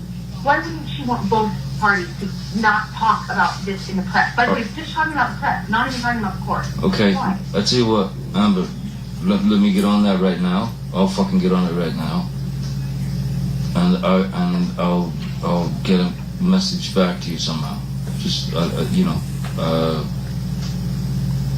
but I'll get on it right now. I just want you to know, I've not done anything and have not been doing any moves. Like, look it up, the timeline. Nothing was on the offense. Everything's been a defensive move because I'm being called a liar and a gold digger. And I'm not lying about any of this shit. And I am not after a dime of your money. And Do you remember when you had this discussion with Mr. Depp? Yes. When was that? I believe that was June of 2016, so after the divorce, while we still had the restraining order. Okay. And what, if anything, was going on with respect to a gag order at that point? Objection calls for speculation. I'm asking her. I haven't. All right, overruled. Good. I was trying to get Johnny to stop the smear campaign that Objection, he Your launched. Honor. Hearsay. Lack of foundation. What, if any, discussion did you have with him about a smear campaign? Johnny told me that he would ruin me, that no one would ever touch me, meaning professionally, no one would ever work with me again, that I'd never work again, that I'd be selling Depends, is what he said, and that he'd ruined my career, and he refused to not engage with. Up until that point, he refused to not engage with the press by leaking. Objection, Your false Honor. Calls for speculation. How is that speculation? This is what he's telling her, correct? Right. Okay. All right. I'll overrule the objection. And up until that point, I was trying to, get him to call the dogs off, call it off, because it was forcing me into a position where he was calling me a liar, and he was forcing me to prove it. And I knew that wasn't going to be good for him. And I kept saying, don't make me prove it. I don't want to. but he was calling me a liar and having a really sophisticated, very, very well paid, very sophisticated PR machine. Objection, Your going Honor. overtime. Cause for speculation. I'll sustain the objection. I'll move on. Let's go to Depp exhibit, that's plaintiff's exhibit 357C. That's 12:30 to 16:30. I'm going to move the admission. Any objection? No objection, Your Honor. All right, 357C in evidence. All right. Michelle, if you complain. I'm not, it's not about that. It would not be about me throwing you under the bus. You know what it would be? It would be released through documented people coming on the record and having the protection to do so that haven't had yet. It would be eyewitness statements. It would be evidence, tons of it, and it would be through years. And it would be unbelievable to imagine that either I'm in A, secret fake club, or B, I've had A secret what? I've had a secret fight club, or that I have been plotting to do this for for 3 years, and while taking pictures of it and documenting it, just saving it up for the right time when I'm not asking for any money and have nothing financial to gain from it. Like, no one is going to believe that. No one is going to believe that one of the two alternatives, either I'm in a fight club, or I've been going through hair and makeup, or going through makeup through all these years, where I have corroborating text messages between people that match those dates of those timestamp validated photos of either corroboration between people hearing us or corroboration of next day, Whitney sending text message to Kevin, him responding, or, the kind of stuff like between me and people in your life. It is insanely cross-corroborated then if it is a plan. I'm going to put makeup on myself and take pictures throughout years and just sit on it for years.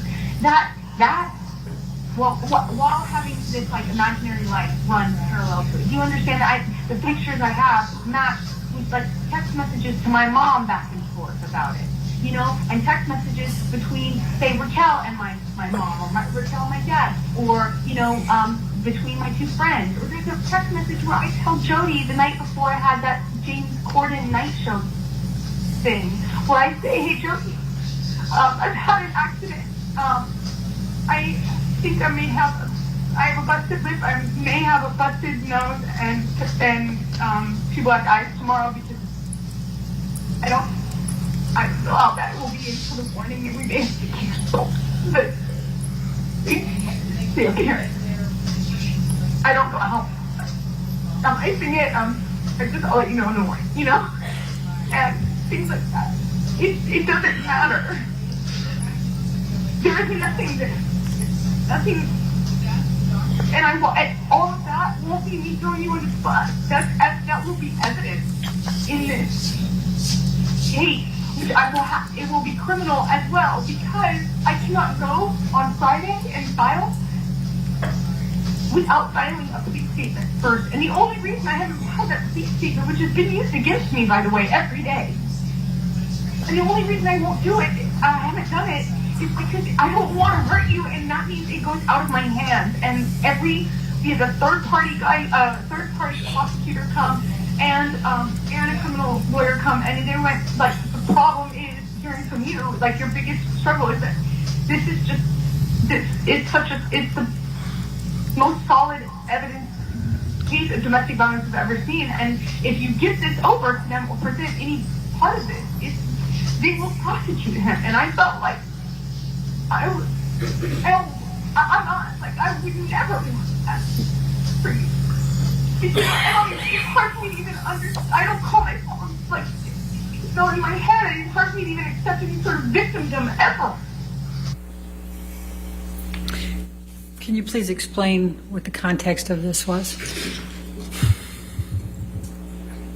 I was begging Johnny to not make me prove what I've had to sit on the stand in front of all of you and prove and talk about. I was begging not to do this and have to sit where I'm sitting today. I didn't want this. I don't want to be here. I didn't want to be there then. And I was trying to point out something to somebody who I thought did not have a firm grasp on reality. Objection calls for speculation. Overruled. Good. I was trying to point out how absurd it would be for him to keep making me prove this by calling me a liar. I was trying to get him to not call me a liar because everything that I had said to date and everything I've said to date now is the truth. And I was begging him not to make me prove it, that there were photos, that there were witnesses, that there was my testimony. There were years of me with injuries on the dates where we were fighting, and they were documented. I mean, pictures from 2012. So I was trying to say to him, either you'd suppose that people would rather believe this is a hoax, elaborate, well-orchestrated, year-long campaign for what? Or that, what? It just seemed crazy. And I thought no one was advising him in his best interest. I thought no one was telling him the truth. I know he's surrounded by yes men, and I thought nobody was saying to Johnny, this is crazy, don't do this. And I didn't want to hurt him. I didn't want to hurt him. I loved him. I loved him so much. That's why I'm explaining to him why I didn't file criminal charges. I didn't file a police report, even though it was being used against me. I didn't want this to go to a prosecutor. I didn't want this to hurt Johnny. I don't want this to hurt Johnny. Michelle, can you bring up Depp Exhibit 357D as in David? And that is 17:25 to 17:37. I'm going to move the admission, Your Honor. All right, any objection? No objection. All right. In evidence, 357D. I've Baby. been called a liar. Baby. And I've been called a Baby. gold digger. Baby. Everyone is Baby. Scared. Amber, I didn't call you those things. I didn't call you those things. I'm going to go on now to, can we go to Plaintiff's Exhibit 357E? And this is 21:47 to 22:37. I'm going to move the admission, Your Honor. Any objection? No objection. 357E. Thank you.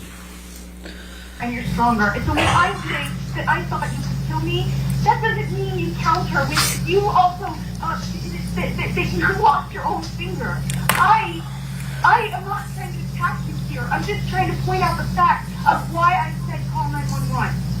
Because you had your hands on me after using the phone at my face, and I just got crazy in the past, and I truly thought I need to stop this madness before I get hurt. Oh my God. And I never think about myself that way. I never defend myself that way. I never see myself as a victim. It's your fault, you know? All right, yeah. And I, when they came, I did not cooperate with them. It has been used against me, not by the media, by your side. And what are you referring to there?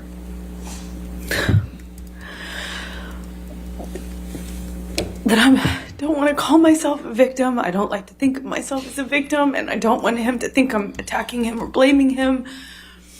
I'm pointing out I didn't cooperate with the police, that I didn't want to get him in trouble,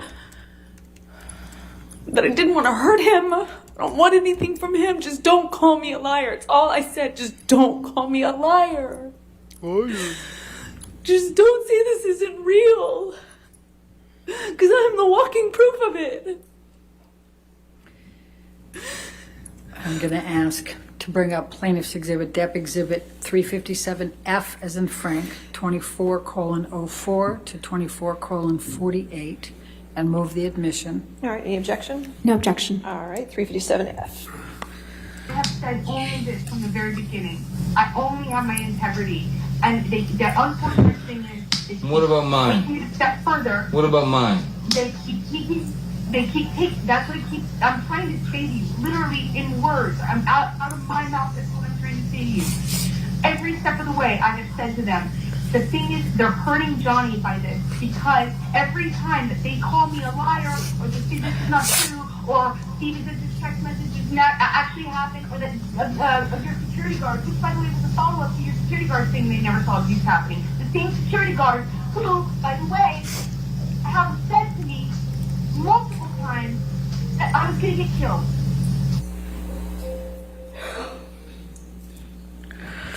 And what are you talking about there, Amber? That even though Johnny told me that his guards would say whatever he needed them to say, that they were the same guards who had told me that I would lose my life Objection, Your this Honor. way. Hearsay. All right, sustained the objection. It came in through the tape, so that's all right. We're fine. Let's go, Michelle. Your Let's Honor. go to If we could approach, please. I'm sorry.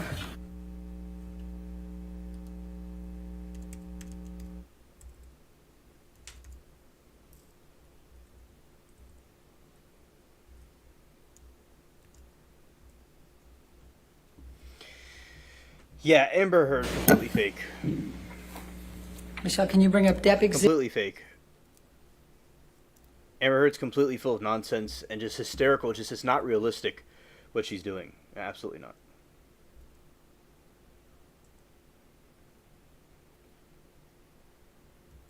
Exhibit 357G, plaintiff's 357G, and it's 26:00 to 26:28. Yeah, Crisp is he is new and found one of the live streams. So and it's an honor to have Kay here. I call Crisp Kay as a nickname, but we are honored to have Crisp here with us. A great chat friend.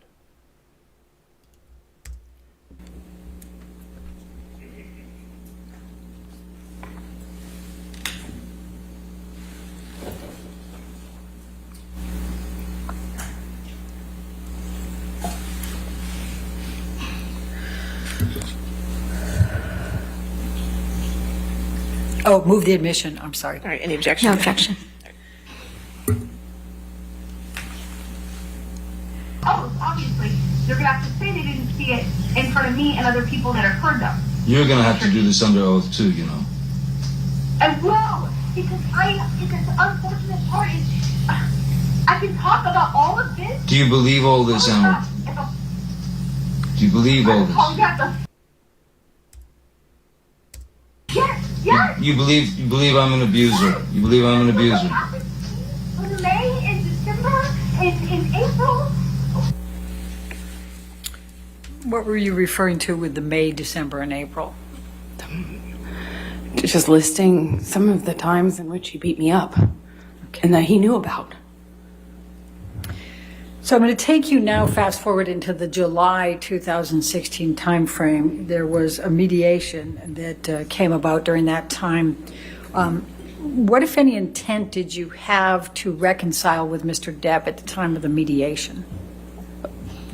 I wanted there to be no animosity. I wanted to minimize the animosity. I wanted to reconcile in that way. I didn't want to get back together with him, if that makes sense. Okay. Can you just briefly describe what transpired during the July mediation? Even though I had a TRO and I wanted to move on with my life, the campaign I mentioned earlier, the smear campaign, the article after article, the hounding me, the, leaking fake. Objection, Your Honor, non-responsive. All right, I'll sustain the objection. Okay. Please explain. What I was meeting with him about is because he had, put these things out in the media. It seemed like every day Objection, there Your was a new Honor. attack. Calls for speculation, lack of foundation. All right. Did Mr. Depp discuss with you that he was putting these out in the media? Objection, leading. Overruled, I'll allow it. Yes. Okay, please explain. he told me he would tell his team to back off and to back off effectively if I agreed to do certain things. One of which, he wanted me to drop charges. He wanted, or some version of that. He wanted me to get back together with him and go on tour with him in the tour bus. He wanted me to do certain things that I thought were impossible and that would definitely go against all of everything that I stood for and had earned in getting my TRO, getting my restraining order and moving on. But I had to break the TRO in order to beg him to stop the machine, the press machine, because I was feeling like I couldn't live my life. I was being dropped from commercial opportunities. People were turning on me. A campaign I shot dropped me. I mean, it was just, I had never been inundated with that much press. Every single day, me and my family were, and every witness, anyone who even indirectly supported me got bombarded. And the media Objection. campaign Calls for speculation. Lack of foundation. I'll stay in just the last part of that, all right? Okay. Next question. Okay. We heard Christian Carino testify earlier. Can you describe to the jury what your relationship was with Christian Carino? He was my commercial agent, meaning he handled things like campaigns for a short amount of time, and then became Johnny's agent around the time of the divorce. He was a kind of mutual friend at the time between Johnny and I, and so he helped us kind of negotiate or mediate a time where we could meet, and my goal in that was to just beg Johnny to stop doing this. Objection. Non-responsive. Overruled. That's right. What, if any, desire did you have to return to Mr. Depp after the divorce? None. Okay. Now, you heard Mr. White testify that he engaged in negotiations with you during the settlement process of the divorce. What, if any, discussions did you have with Mr. White? None. The first time I saw him was on the testimony screen in the UK during the UK trial. I've never spoken to him. So he didn't negotiate your settlement? No, he did not. Okay. What was important to you in the divorce negotiations? The statement. That was it. The statement. I wanted a mutual statement, and I wanted him to get the press out of this. Just make a statement, and in that statement, clear my name. I wanted to clear my name. It's all I have. I said this to him too, and he knew this.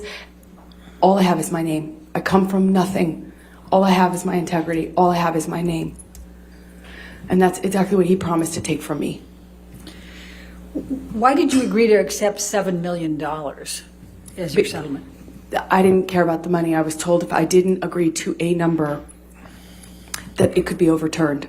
That this would never it would never get completed, it would never settle. Objection, and then it would be hearsay. overturned. What was your Sustained, go ahead. What was your understanding? That if I didn't agree to a number, it would be overturned. So I took far less than what they were offering and what I was entitled to. And why did you donate it to charity? I promised the entirety of it to charity because I was never interested in Johnny's money. And in the divorce, I just wanted my safety. I wanted to move on with my life. I wanted my future. And then he started compromising that, calling me a liar, making it impossible for me to move on by doing so. So that I wanted the truth. I wanted him to clear my name and to leave me alone. I've been saying that since 2016. So why did you donate 3.5 to Children's Hospital and 3.5 to ACLU? Well, I pledged the first half, or 3.5, to Children's Hospital because I'd been working there as a volunteer for well over a decade. I knew the facility well. I'd worked there with another nonprofit, is how I got affiliated with them, and I knew they could use the resources. I was familiar with it. And what about the ACLU? And then ACLU because I was a supporter, because I believed in the work they were doing. I believed that they were doing good work for people who deserved it. Why did you make the donations over a period of time as opposed to just a lump sum? Two reasons. The short of it is because I was receiving the settlement in installments. I was receiving the installments over time. Second of all, so I could get the tax benefit of paying over time. You know, it's my understanding that's how you pay these like large sums. You pay it over time. Did you make any payments towards these donations? I did. Okay. Approximately how much? I allowed for the first installment, which is $100,000 to each. That came straight from Johnny in 2016. I followed up with $350,000 that year, 2016. 2018, I did another. Oh, and I also donated $250,000 to Art of Elysium, which is the affiliate I was just speaking about, that does the work in the Children's Hospital. It was not going to count towards my overall pledge, but I did that too. And then I did another donation to each in 2018. And then Johnny sued me, 2019. Before we get to that, did anyone make donations to the Children's Hospital or ACLU on your behalf during that time period? Yes, Elon also, Elon, who was my boyfriend at the time, had his own charitable contributions that he made. He made $500,000 to both in my honor, in my name, in 2017, I believe. And have you completely fulfilled your donations to the ACLU and the Children's Hospital? I have not yet. And why not? Because Johnny sued me for $50 million in March of 2019. And I have spent over $6 million. Objection, Your Honor. This is a motion in limine. That part was supposed to come in. All right, once you come forward, let's take a look.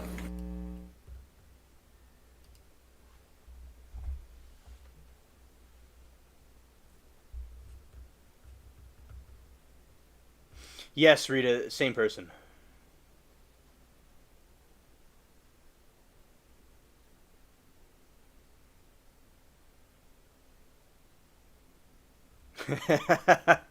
Larry Smokey.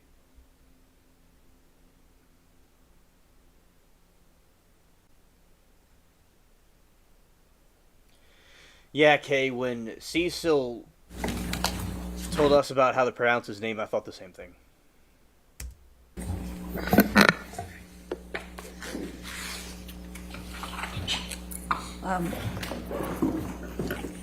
So going back to that then, could you afford to continue making payments to the ACLU and Children's Hospital? No. Okay. What, if any, intention do you have to fulfill your pledges and donations to these organizations? I still fully intend to honor all of my pledges. I would love for him to stop suing me so I can. What, if any, deadlines are there on your pledges and donations to the ACLU or the Children's Hospital? There are none. They understand. Okay. Now, let's go to Defendant's Exhibit 1458, which is already admitted.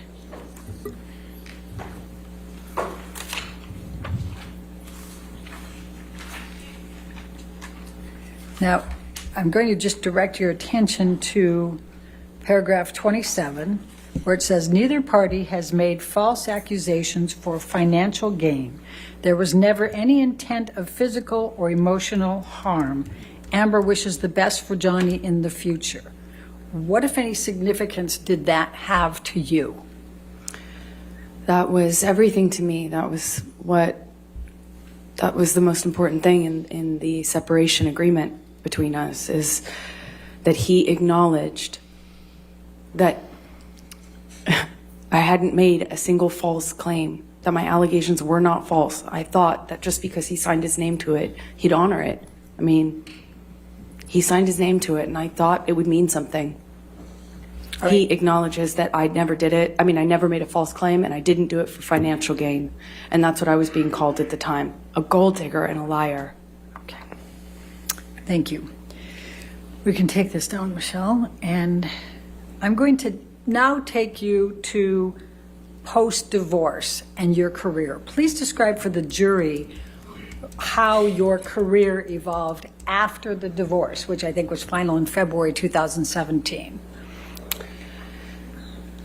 I had to fight really hard to keep my career. After I got my TRO, I lost opportunities. I got canceled from jobs. I got dropped from campaign I'd shot. I was told I was going to be dropped from. Objection, Your Honor, hearsay. Sustained objection. I fought to keep my job in a movie the biggest movie opportunity I had to date. Which was what? It was Justice League with the option to become Aquaman. It later became Aquaman, but I had to fight really hard to stay even in Justice League because that was right around the time of the divorce. Can you tell the jury what Justice League was and what your role was in that? It is a superhero franchise, DC action film, and it introduced my character, and it provided the base for the Aquaman spinoff that followed it, but that was not a reality at the time of shooting Justice League. All right.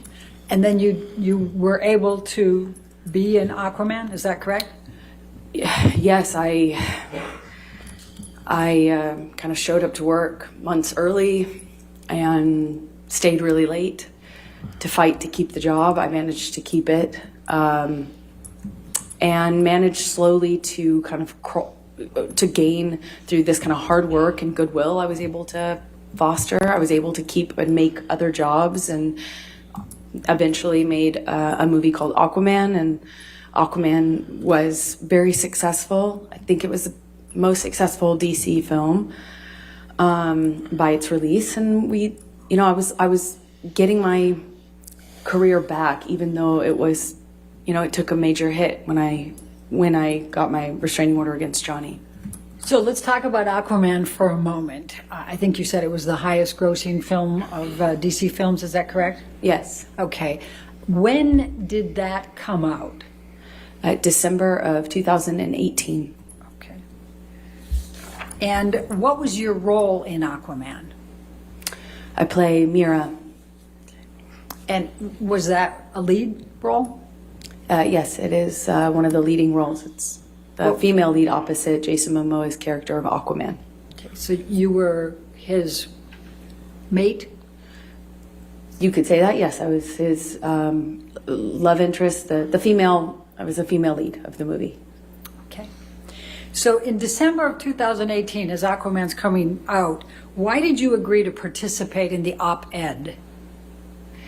Well, because I believed in some of the causes that the op-ed was seeking to advance. There was a lot of attention and energy around gender-based issues, gender-based violence issues in general. I had just recently become an ambassador for the ACLU. I was proud of that ambassadorship, and I was looking forward to the opportunity to lend my voice to what I thought was a great cause, which is just a conversation around women's issues and gendered issues that I think the whole country was having at that time, quite a political conversation and cultural conversation at the time, and I was happy to lend my voice if I could. Who drafted the first draft of the op-ed? The ACLU. Did you initially want to include Mr. Depp by name or reference? No. What were you trying to accomplish by the op-ed? I was trying to raise awareness around some of the issues that I just mentioned. There was some legislative reform, Title IX being one of them, and there was just a greater cultural conversation being had around gender issues, and I was happy to weigh in on what I saw as the unique phenomena that women and typically women experience in our culture when they come forward against somebody more powerful, when they speak up about gender-based violence. And I thought I could lend my voice to that conversation. I thought I had something to say about that. Were you trying to boost your sales for Aquaman since it was coming out in that same time frame? It doesn't work like that. I don't think any op-ed, a major motion picture or major franchise like that is not aided by the publication of an op-ed in the Washington Post. I'll put it that way. But the other way around can be said. I was wanting to lend my name at that specific time to potentially advance the causes within the op-ed. Because of your success as Mira with Aquaman? Yeah, just the publicity of the movie and the success of the movie would hopefully, in best case scenario, only add and lend itself would lend attention to the issues that the op-ed aimed to address. What did you do once the ACLU had your agreement to be the spokesperson for the op-ed, to put your name to it? I sought the advice of my attorney. And why did you do that? Well, because I didn't want to get into any sort of legal issue. I didn't want to have any sort of legal problems for talking about what happens to women or people when they come forward and speak about these sorts of issues, especially when they come forward against someone more powerful than them. And that backlash, the retaliation that people face when they come forward is exactly what I was writing about. And I didn't want Johnny to retaliate against me and quite literally prove my point. And so who was the counsel that you hired to review the op-ed? His name was Eric George. Where is he located? Los Angeles, California. How did you know Eric George? Eric George is the attorney who represented me in a different litigation against the producers of London Fields, the movie I mentioned earlier about having a body double and sex scene that I didn't approve of. What was your understanding of Eric George's experience and skills to be able to review that op-ed for you in the context of your concerns? Objection, speculation. I'm asking her understanding. I'll sustain the objection. Next question. Did you have knowledge of Eric George's abilities at that time? I did. I thought he had an excellent reputation and would give me great advice. Okay. And what, if any, what was your experience with him in representing you earlier? I thought he was a fantastic attorney, very smart, and I trusted him. Without going into the content of it, what, if any, of Eric George's advice did you follow in the context of the op-ed? I took all of his advice. I made all the edits he suggested. I took all of his advice. And what, if any, of Eric George's advice did you ignore? None. I mean, he's my lawyer. I listened to him. Okay. I'm going to ask you, if we can pull up, Michelle, Plaintiff's Exhibit 1.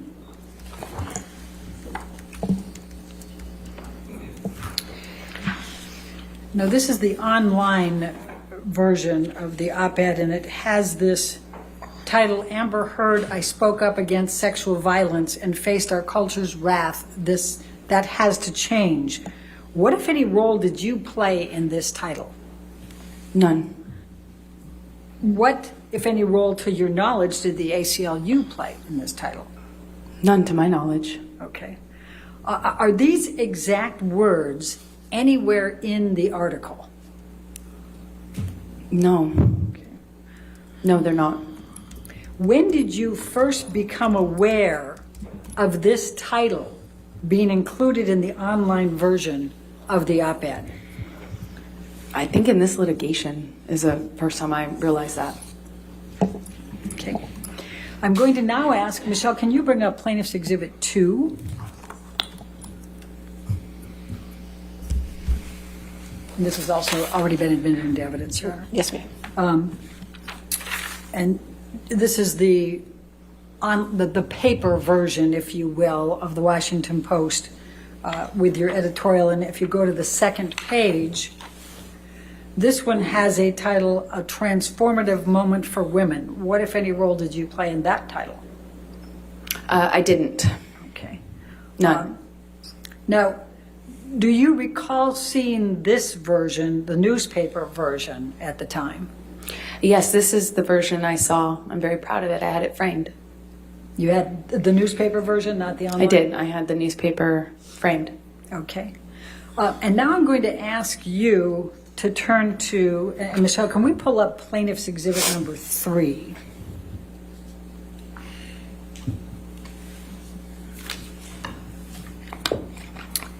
And do you recognize this document? Yes. Your Honor, I'm going to move to admit plaintiff's exhibit number 3 into evidence. Any objection? No objection. All right, 3 in evidence. You If we can could publish it to the jury. Thank you. Now, is it fair to say this is a tweet? Yes, it is. And can you explain to the jury what a tweet is for those who are not as social media oriented? A tweet is a posting on a social media network called Twitter. Okay. Now, did you send this tweet? I think so. I must have. Okay. And what, if any, control did you have over whether the title given to the op-ed online was included in the tweet? You don't have control when you're retweeting something. It's my experience that you don't control a title when you're retweeting something. You don't get a chance to re-editorialize someone else's title. Okay. And at the time you sent this tweet, do you remember even noticing that title? I do not. I don't think I even realized it. Have you ever typed the words from that title? No, I have not. Now, I'm going to ask you, let's go back to number 2, plaintiff's 2. And I'm going to ask you, what, if anything, in this op-ed was incorrect? Nothing. Every word of it is true. And I'm going to direct your attention specifically, and if we can blow this up just a touch, and move up just a touch, Michelle, if you can, so we get to then 2 years ago. Then 2 years ago, I became a public figure representing domestic abuse, and I felt the full force of our culture's wrath for women who speak out. Was this true or false? It's true. Okay. What, if anything, did you do about speaking up about domestic abuse 2 years earlier?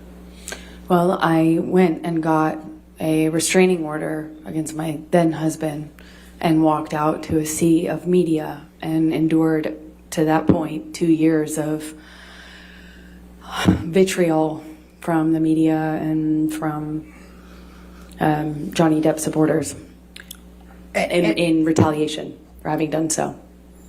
And I guess you're really answering my next question, which is, and I felt the full force of our culture's wrath for women who speak out. Is that what you were referring to for that next? Yes, because at the time, I thought it couldn't be worse. I obviously now, from where I sit today, know it gets a lot worse. Okay. And then, Michelle, if we can move this up a little bit further.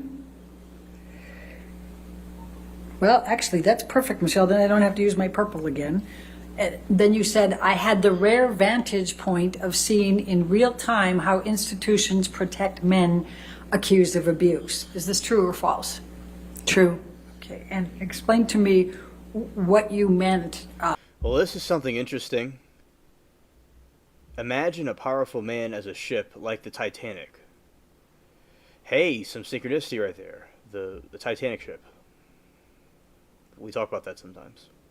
And that ship is Enterprise. When it strikes an iceberg, there are a lot of people on board desperate patch up holes, not because they believe or even care about the ship, but because their own fates depend on the Enterprise. By that and how that was true for you. I got a restraining order. I had to prove to a judge that I needed one. I had a bruise on my face. I got a restraining order. I showed pictures. I had proof, and yet everyone, the media, the studios that both Johnny and I worked for. They were ready to support him. They made statements in support of him. They were ready to fire me. Objection, they Your attempted Honor. to fire me. Hearsay. All right, I'll sustain the objection. What, if anything, did you witness with respect to institutions? Meaning the people that we work for, the institutions we work for, the studios we work for, decision makers in my industry, filmmakers and powerful people and decision makers within my industry whom I had not ever even met, who didn't know anything about what happened behind closed doors in the marriage of Johnny and I, were making comments about me, statements about me. I was dropped from campaigns. It was hard for me to work. I was harassed. I'm harassed on a daily basis, death threats, and just the fact that wasn't, there was no parity. The studio and these decision makers and such were so ready to support him and eager to Objection, Your Honor. Hearsay. I'll sustain the objection. All right. So what, if any, ill will or bad intentions did you have or intend against Mr. Depp by assisting in writing, giving your name to this op-ed, and in publishing it? None. It's not about Johnny. The only one who thought it was about Johnny is Johnny. It's about me. It's about what happened to me after Johnny. It's about what happened to me after I escaped my marriage. It was about me and my life and what I endured once I moved on and got a TRO and moved on with my life. It was about what happened to me after. The only one who made it about him, ironically, is Johnny. I'm going to, we can take that down, Michelle. I'm going to turn to something about electronics and transparency. You've testified about, and we've seen photographs and audio recordings and text messages, emails, etc. What, if anything, have you done to cooperate in the authentication of all of these things? Objection, Your Honor. May we approach? Sure.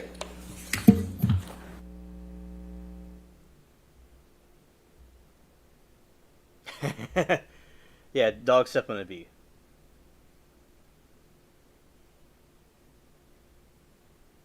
Yes, Smokey, we did. Absolutely, Smokey. Facts.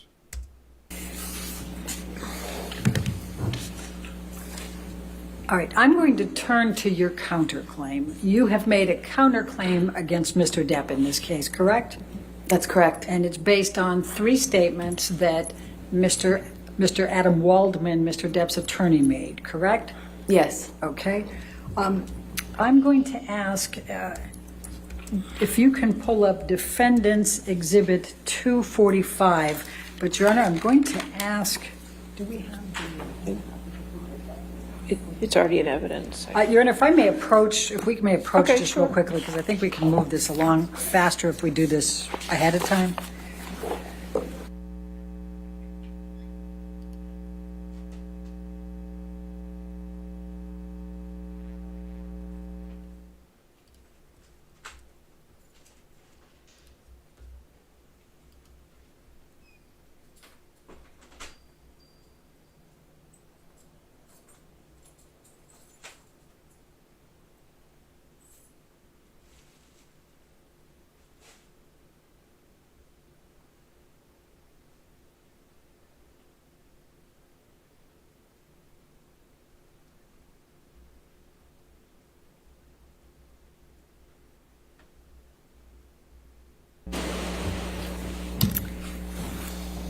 Okay, we're going to start by bringing up Defendant's 1245. All right, and moving that into evidence, no objection, 1245 in evidence. Thank you, Your Honor.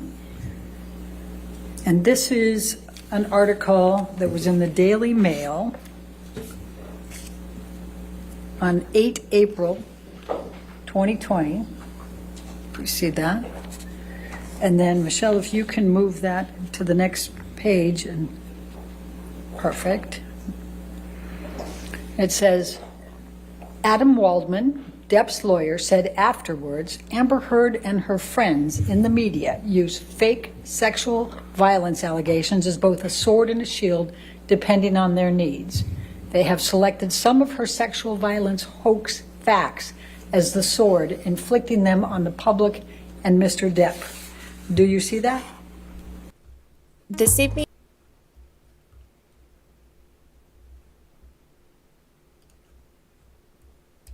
Is this a true or a false statement? False. And why is it false? Well, you have to use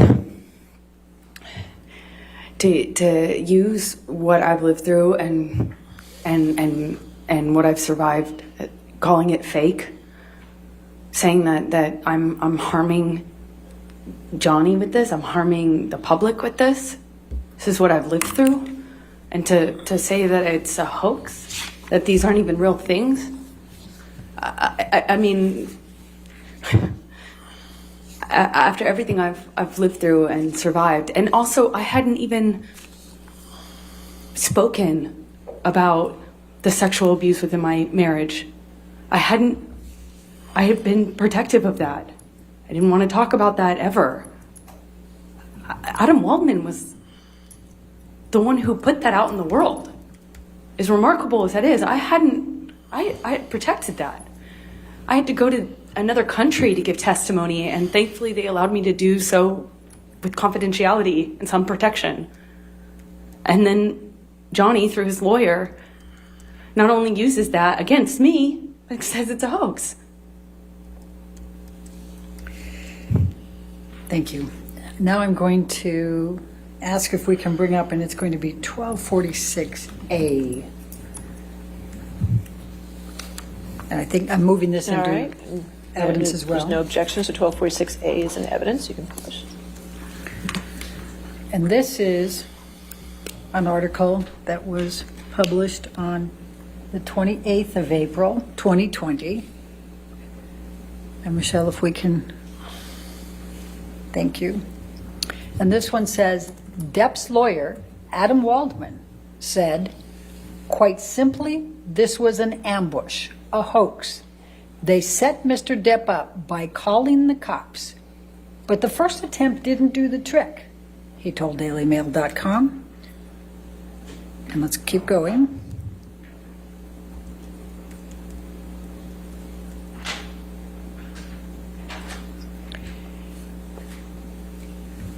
So Amber and her friends spilled a little wine and roughed the place up, got their stories straight under the direction of a lawyer and a publicist, and then placed a second call to 911. Do you see that? Yes. Is that true or false? Couldn't be more false. And why is that? Every part of it is false. I didn't call 911. I didn't call the police. I refused to cooperate with them to protect Johnny. I protected Johnny. I didn't call them once and I didn't call them twice. I didn't rough up the place. I cleaned up the place. I didn't even know the second cops were coming. If I wanted to get something from him, if I wanted to hoax Johnny, why wouldn't I cooperate with the police? Wouldn't I say something to the police? Wouldn't I do more damage to the house than just knock over the things that you saw pictures of? It makes no sense. And to do it online when there's no fact checking, there's no authorities, there's no one able to, I can't respond. I can't fight this and use these sorts of media leaks and these comments to re-echo over and over and over again online with a network of people that are intent on helping Johnny through a sophisticated PR machine. Objection, Your Honor. Hearsay, speculation. I'll sustain the objection. Next question.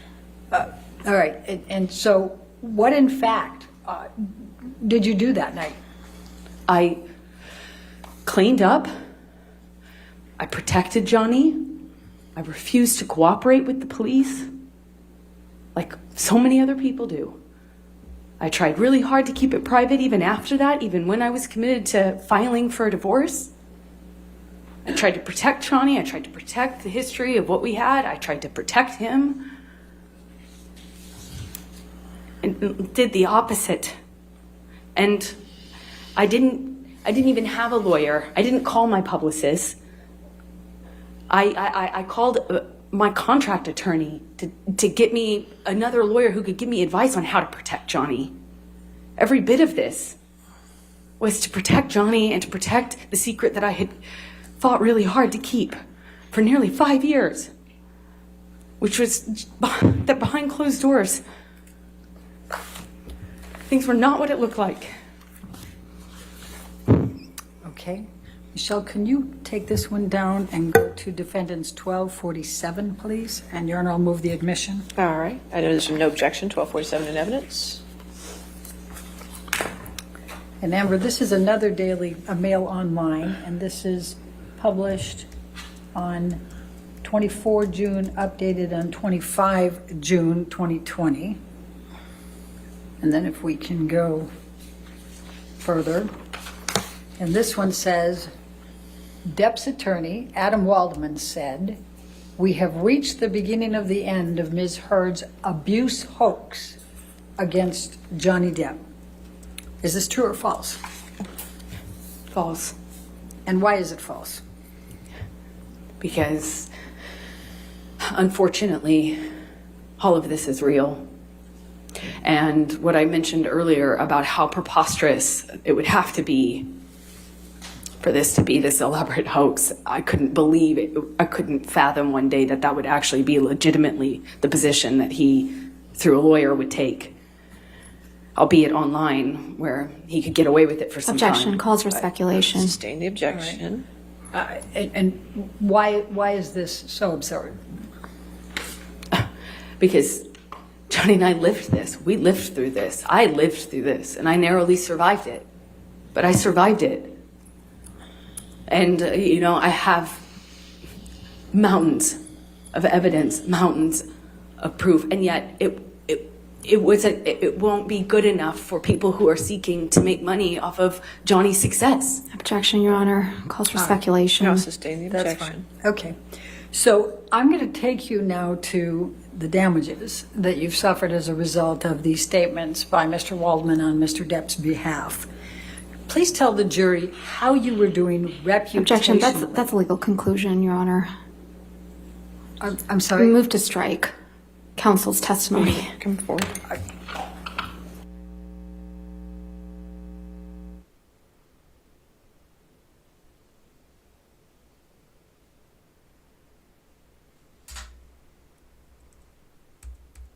What was? We'll disregard that question. All right, your next question. What was your understanding of on whose behalf Mr. Waldman was making those three statements? Objection. Lack of foundation. Calls for speculation. If you want to approach again, that's not what we just said here. I just want.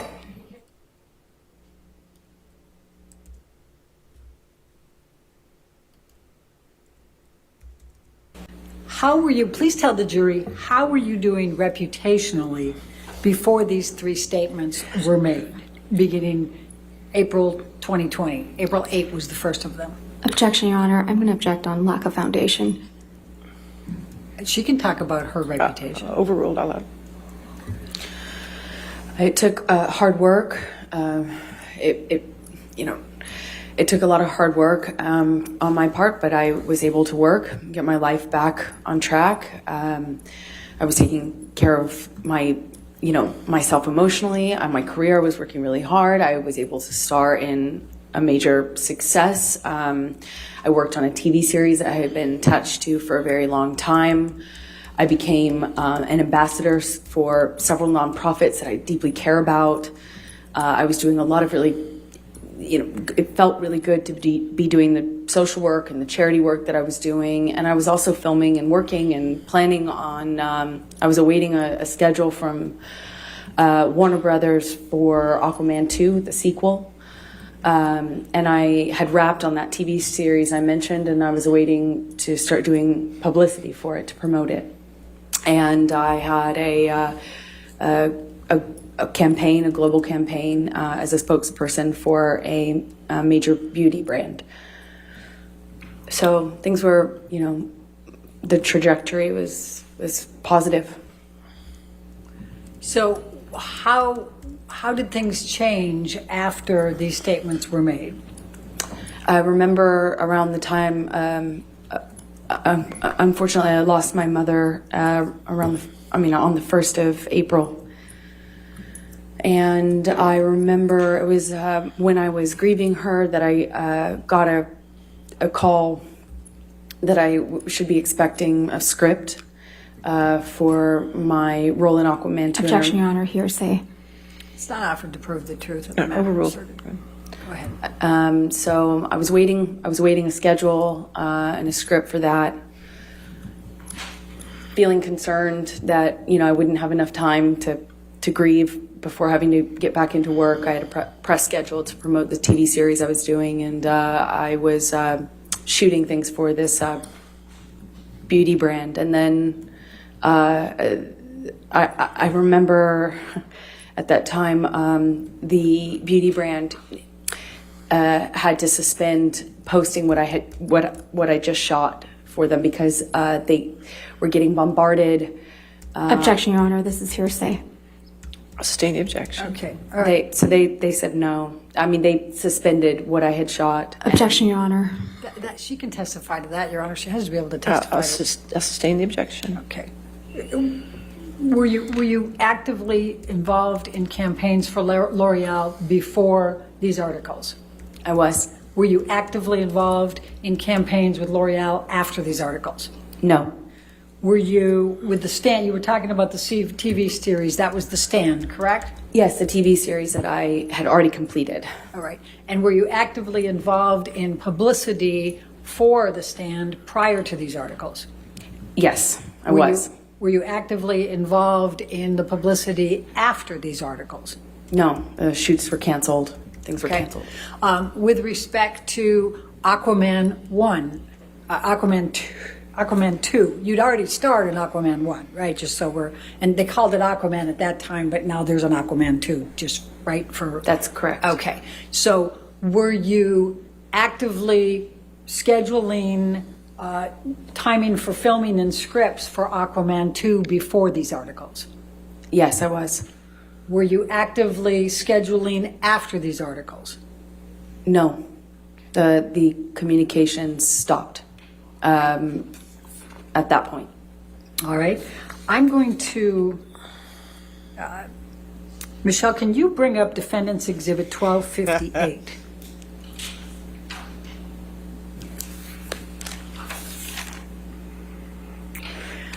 I'm going to show you what has been marked as Defendant's Exhibit 1258. It's dated September 21, 2015. Do you recognize this document? Yes. Okay. What is it? It is the Justice League Aquaman contract. Okay, Your Honor, I'm going to move the admission of Defendant's Exhibit 1258. Any objection? Yes, Your Honor. May we approach? Sure. Yes, ma'am.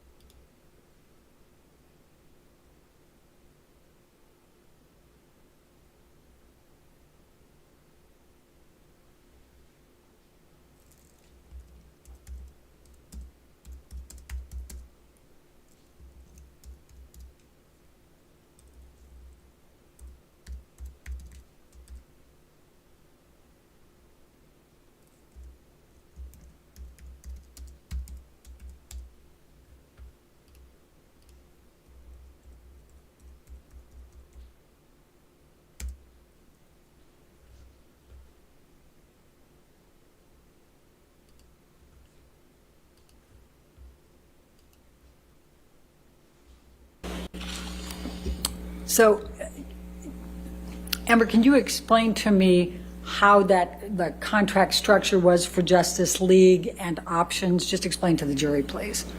It's structured like a 3-picture option.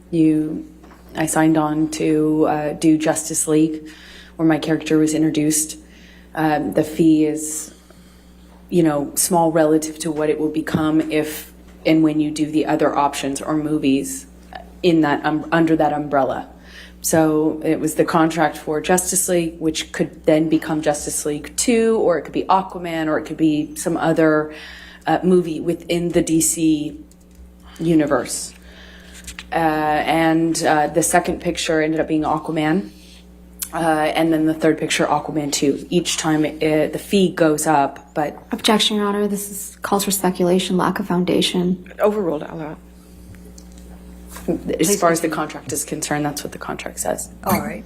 And if we go to page 6, so what was your fee going to be for Aquaman?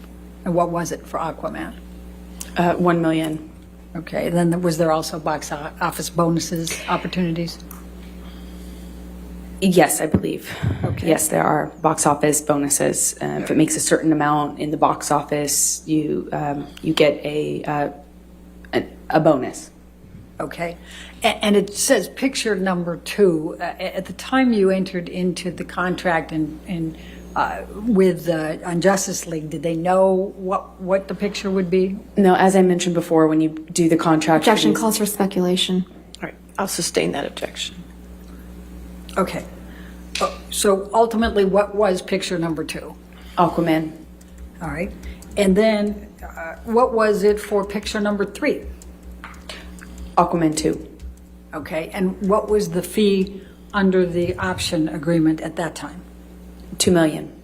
Okay. Now, did you have contracts with L'Oreal? Yes, I did. Okay. And can you just describe for the jury what was involved with L'Oreal? You talked about being involved in campaigns and then not. Just explain that to them if you can. As a spokesperson, I'm just involved with the brand as a representative, and a certain amount of commitment you have to do throughout the year on social media and on red carpets promoting various products or causes they're advancing. Generally, it's just like a brand ambassadorship. Okay. And did you, let's pull up 1262.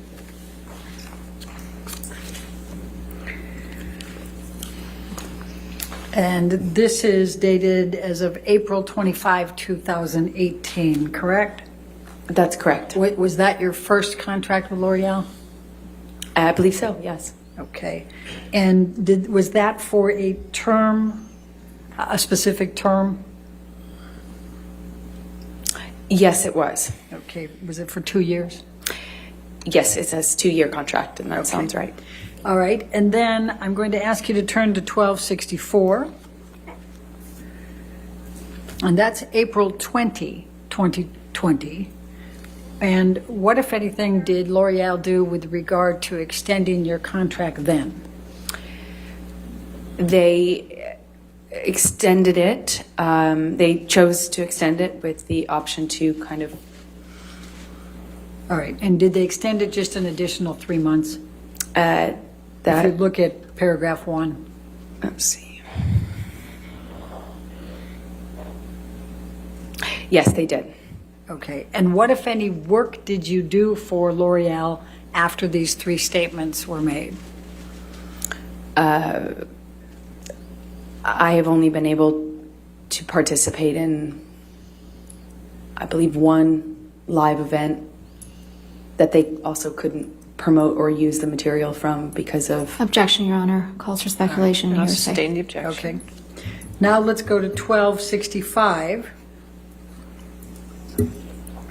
And this is, as of November 15, 2021, this is another extension with L'Oreal, correct?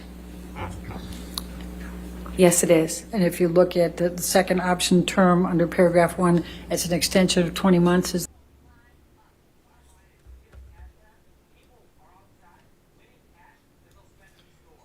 Good night, Mookie.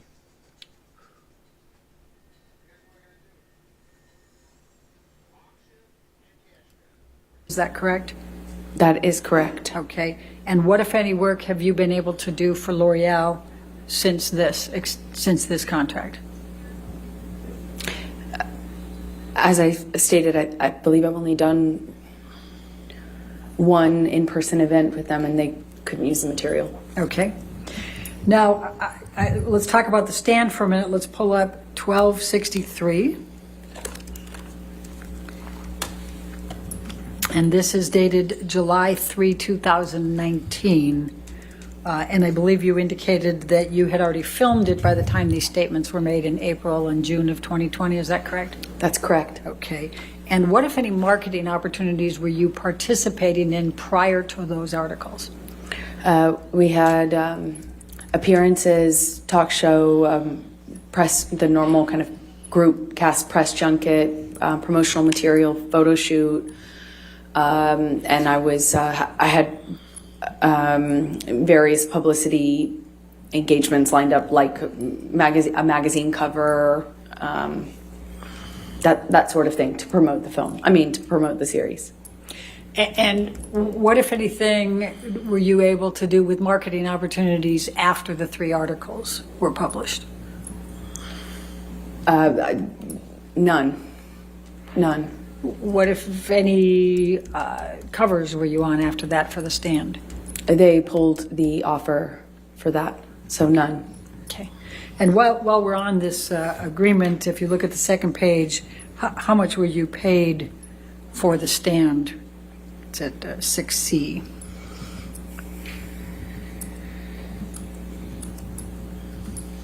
$200,000. Oh, $200,000 an episode. Okay. Now let's pull up Defendant's Exhibit 1266.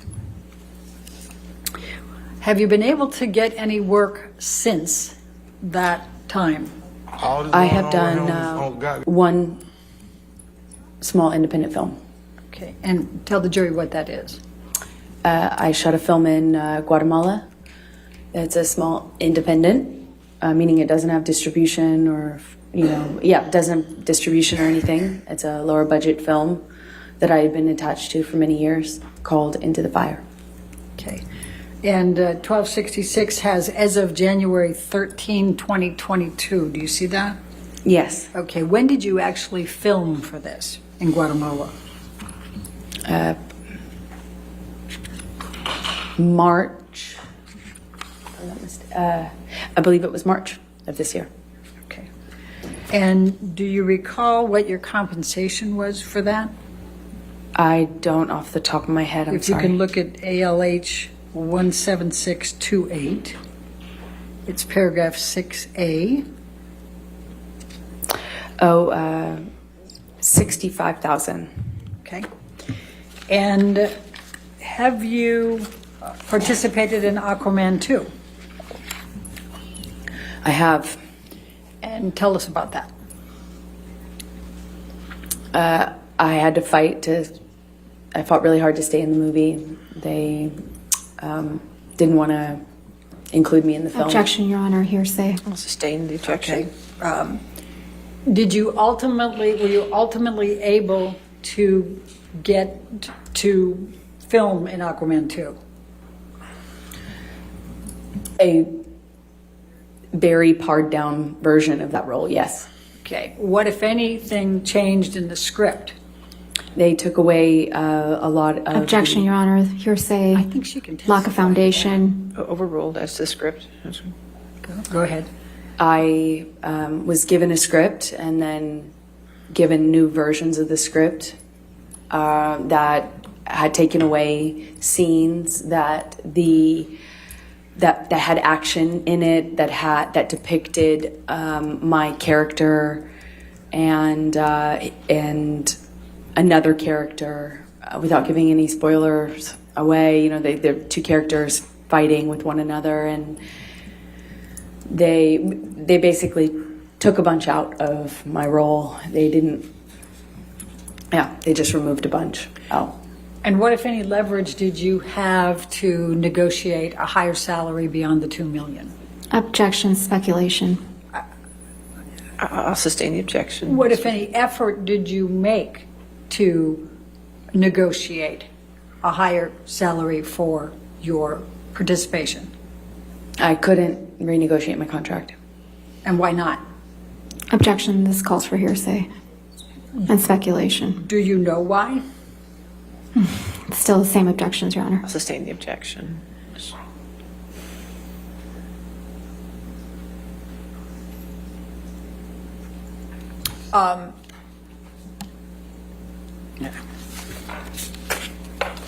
All right. Amber, I'm going to ask you to describe to this jury the emotional impact on you of these three statements that we have talked about, these three counterclaim statements. Please describe how this has impacted you. These statements are used over and over and over and over again online to reverberate, re-echo, and re-energize. Objection, Your Honor, this is not responsive, lack of foundation, It's and hearsay. responsive, Your Honor. She gets to give her content for it. Well, the question was your emotional impact of these statements. Okay. The impact it has on me is every time I look at it, which is every day. I am set back. I have to relive it. I have to have the worst, most painful things I've ever gone through, painful memories I've ever had, the things I've narrowly survived at times, embarrassing, intimate details that I never wanted to be known, never wanted to be public ever, and to have them used every single day to call me a liar. I have to relive this every single day that I have to address those claims. Over and over again, the most intimate, embarrassing, deeply humiliating and personal things that I've survived are used against me every day, over and over again. It's torture. I'm in so much pain emotionally. I just wanted him to leave me alone. I wanted to move on with my life. And he won't let me. By making statements like this, he won't let me. I have to be here today. I have to be reliving it every single time. He, with these statements, with these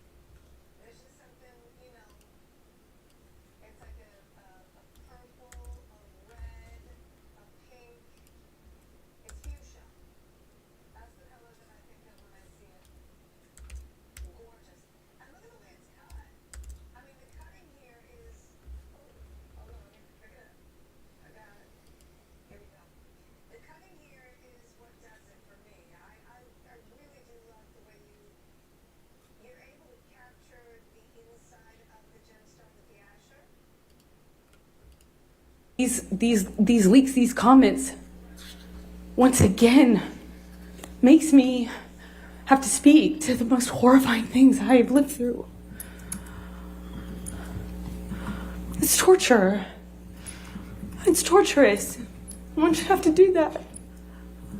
I want to move on with my life. I have a baby. I want to move on. I want Johnny to move on too. I want him to leave me alone. Thank you. I have no further questions. All right. Ladies and gentlemen, it's probably a good time to go ahead and take our afternoon recess.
Okay, everyone.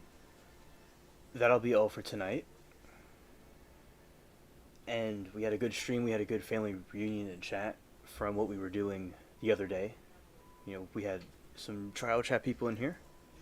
So I want to thank you all for watching. Very good conversations, a very good point. Kay, Rita, and Liberty, Michael, everyone else here and lurking. I appreciate you all very much. And Benjamin Franklin is on the $100 bill. That's true. Yes, yes. Yes, Rita, it backfired on her big time. Yes, that is true, Rita. Yes, Liberty, you're welcome. Alright, everybody. So, thank you all for coming, and have a very great evening. Peace.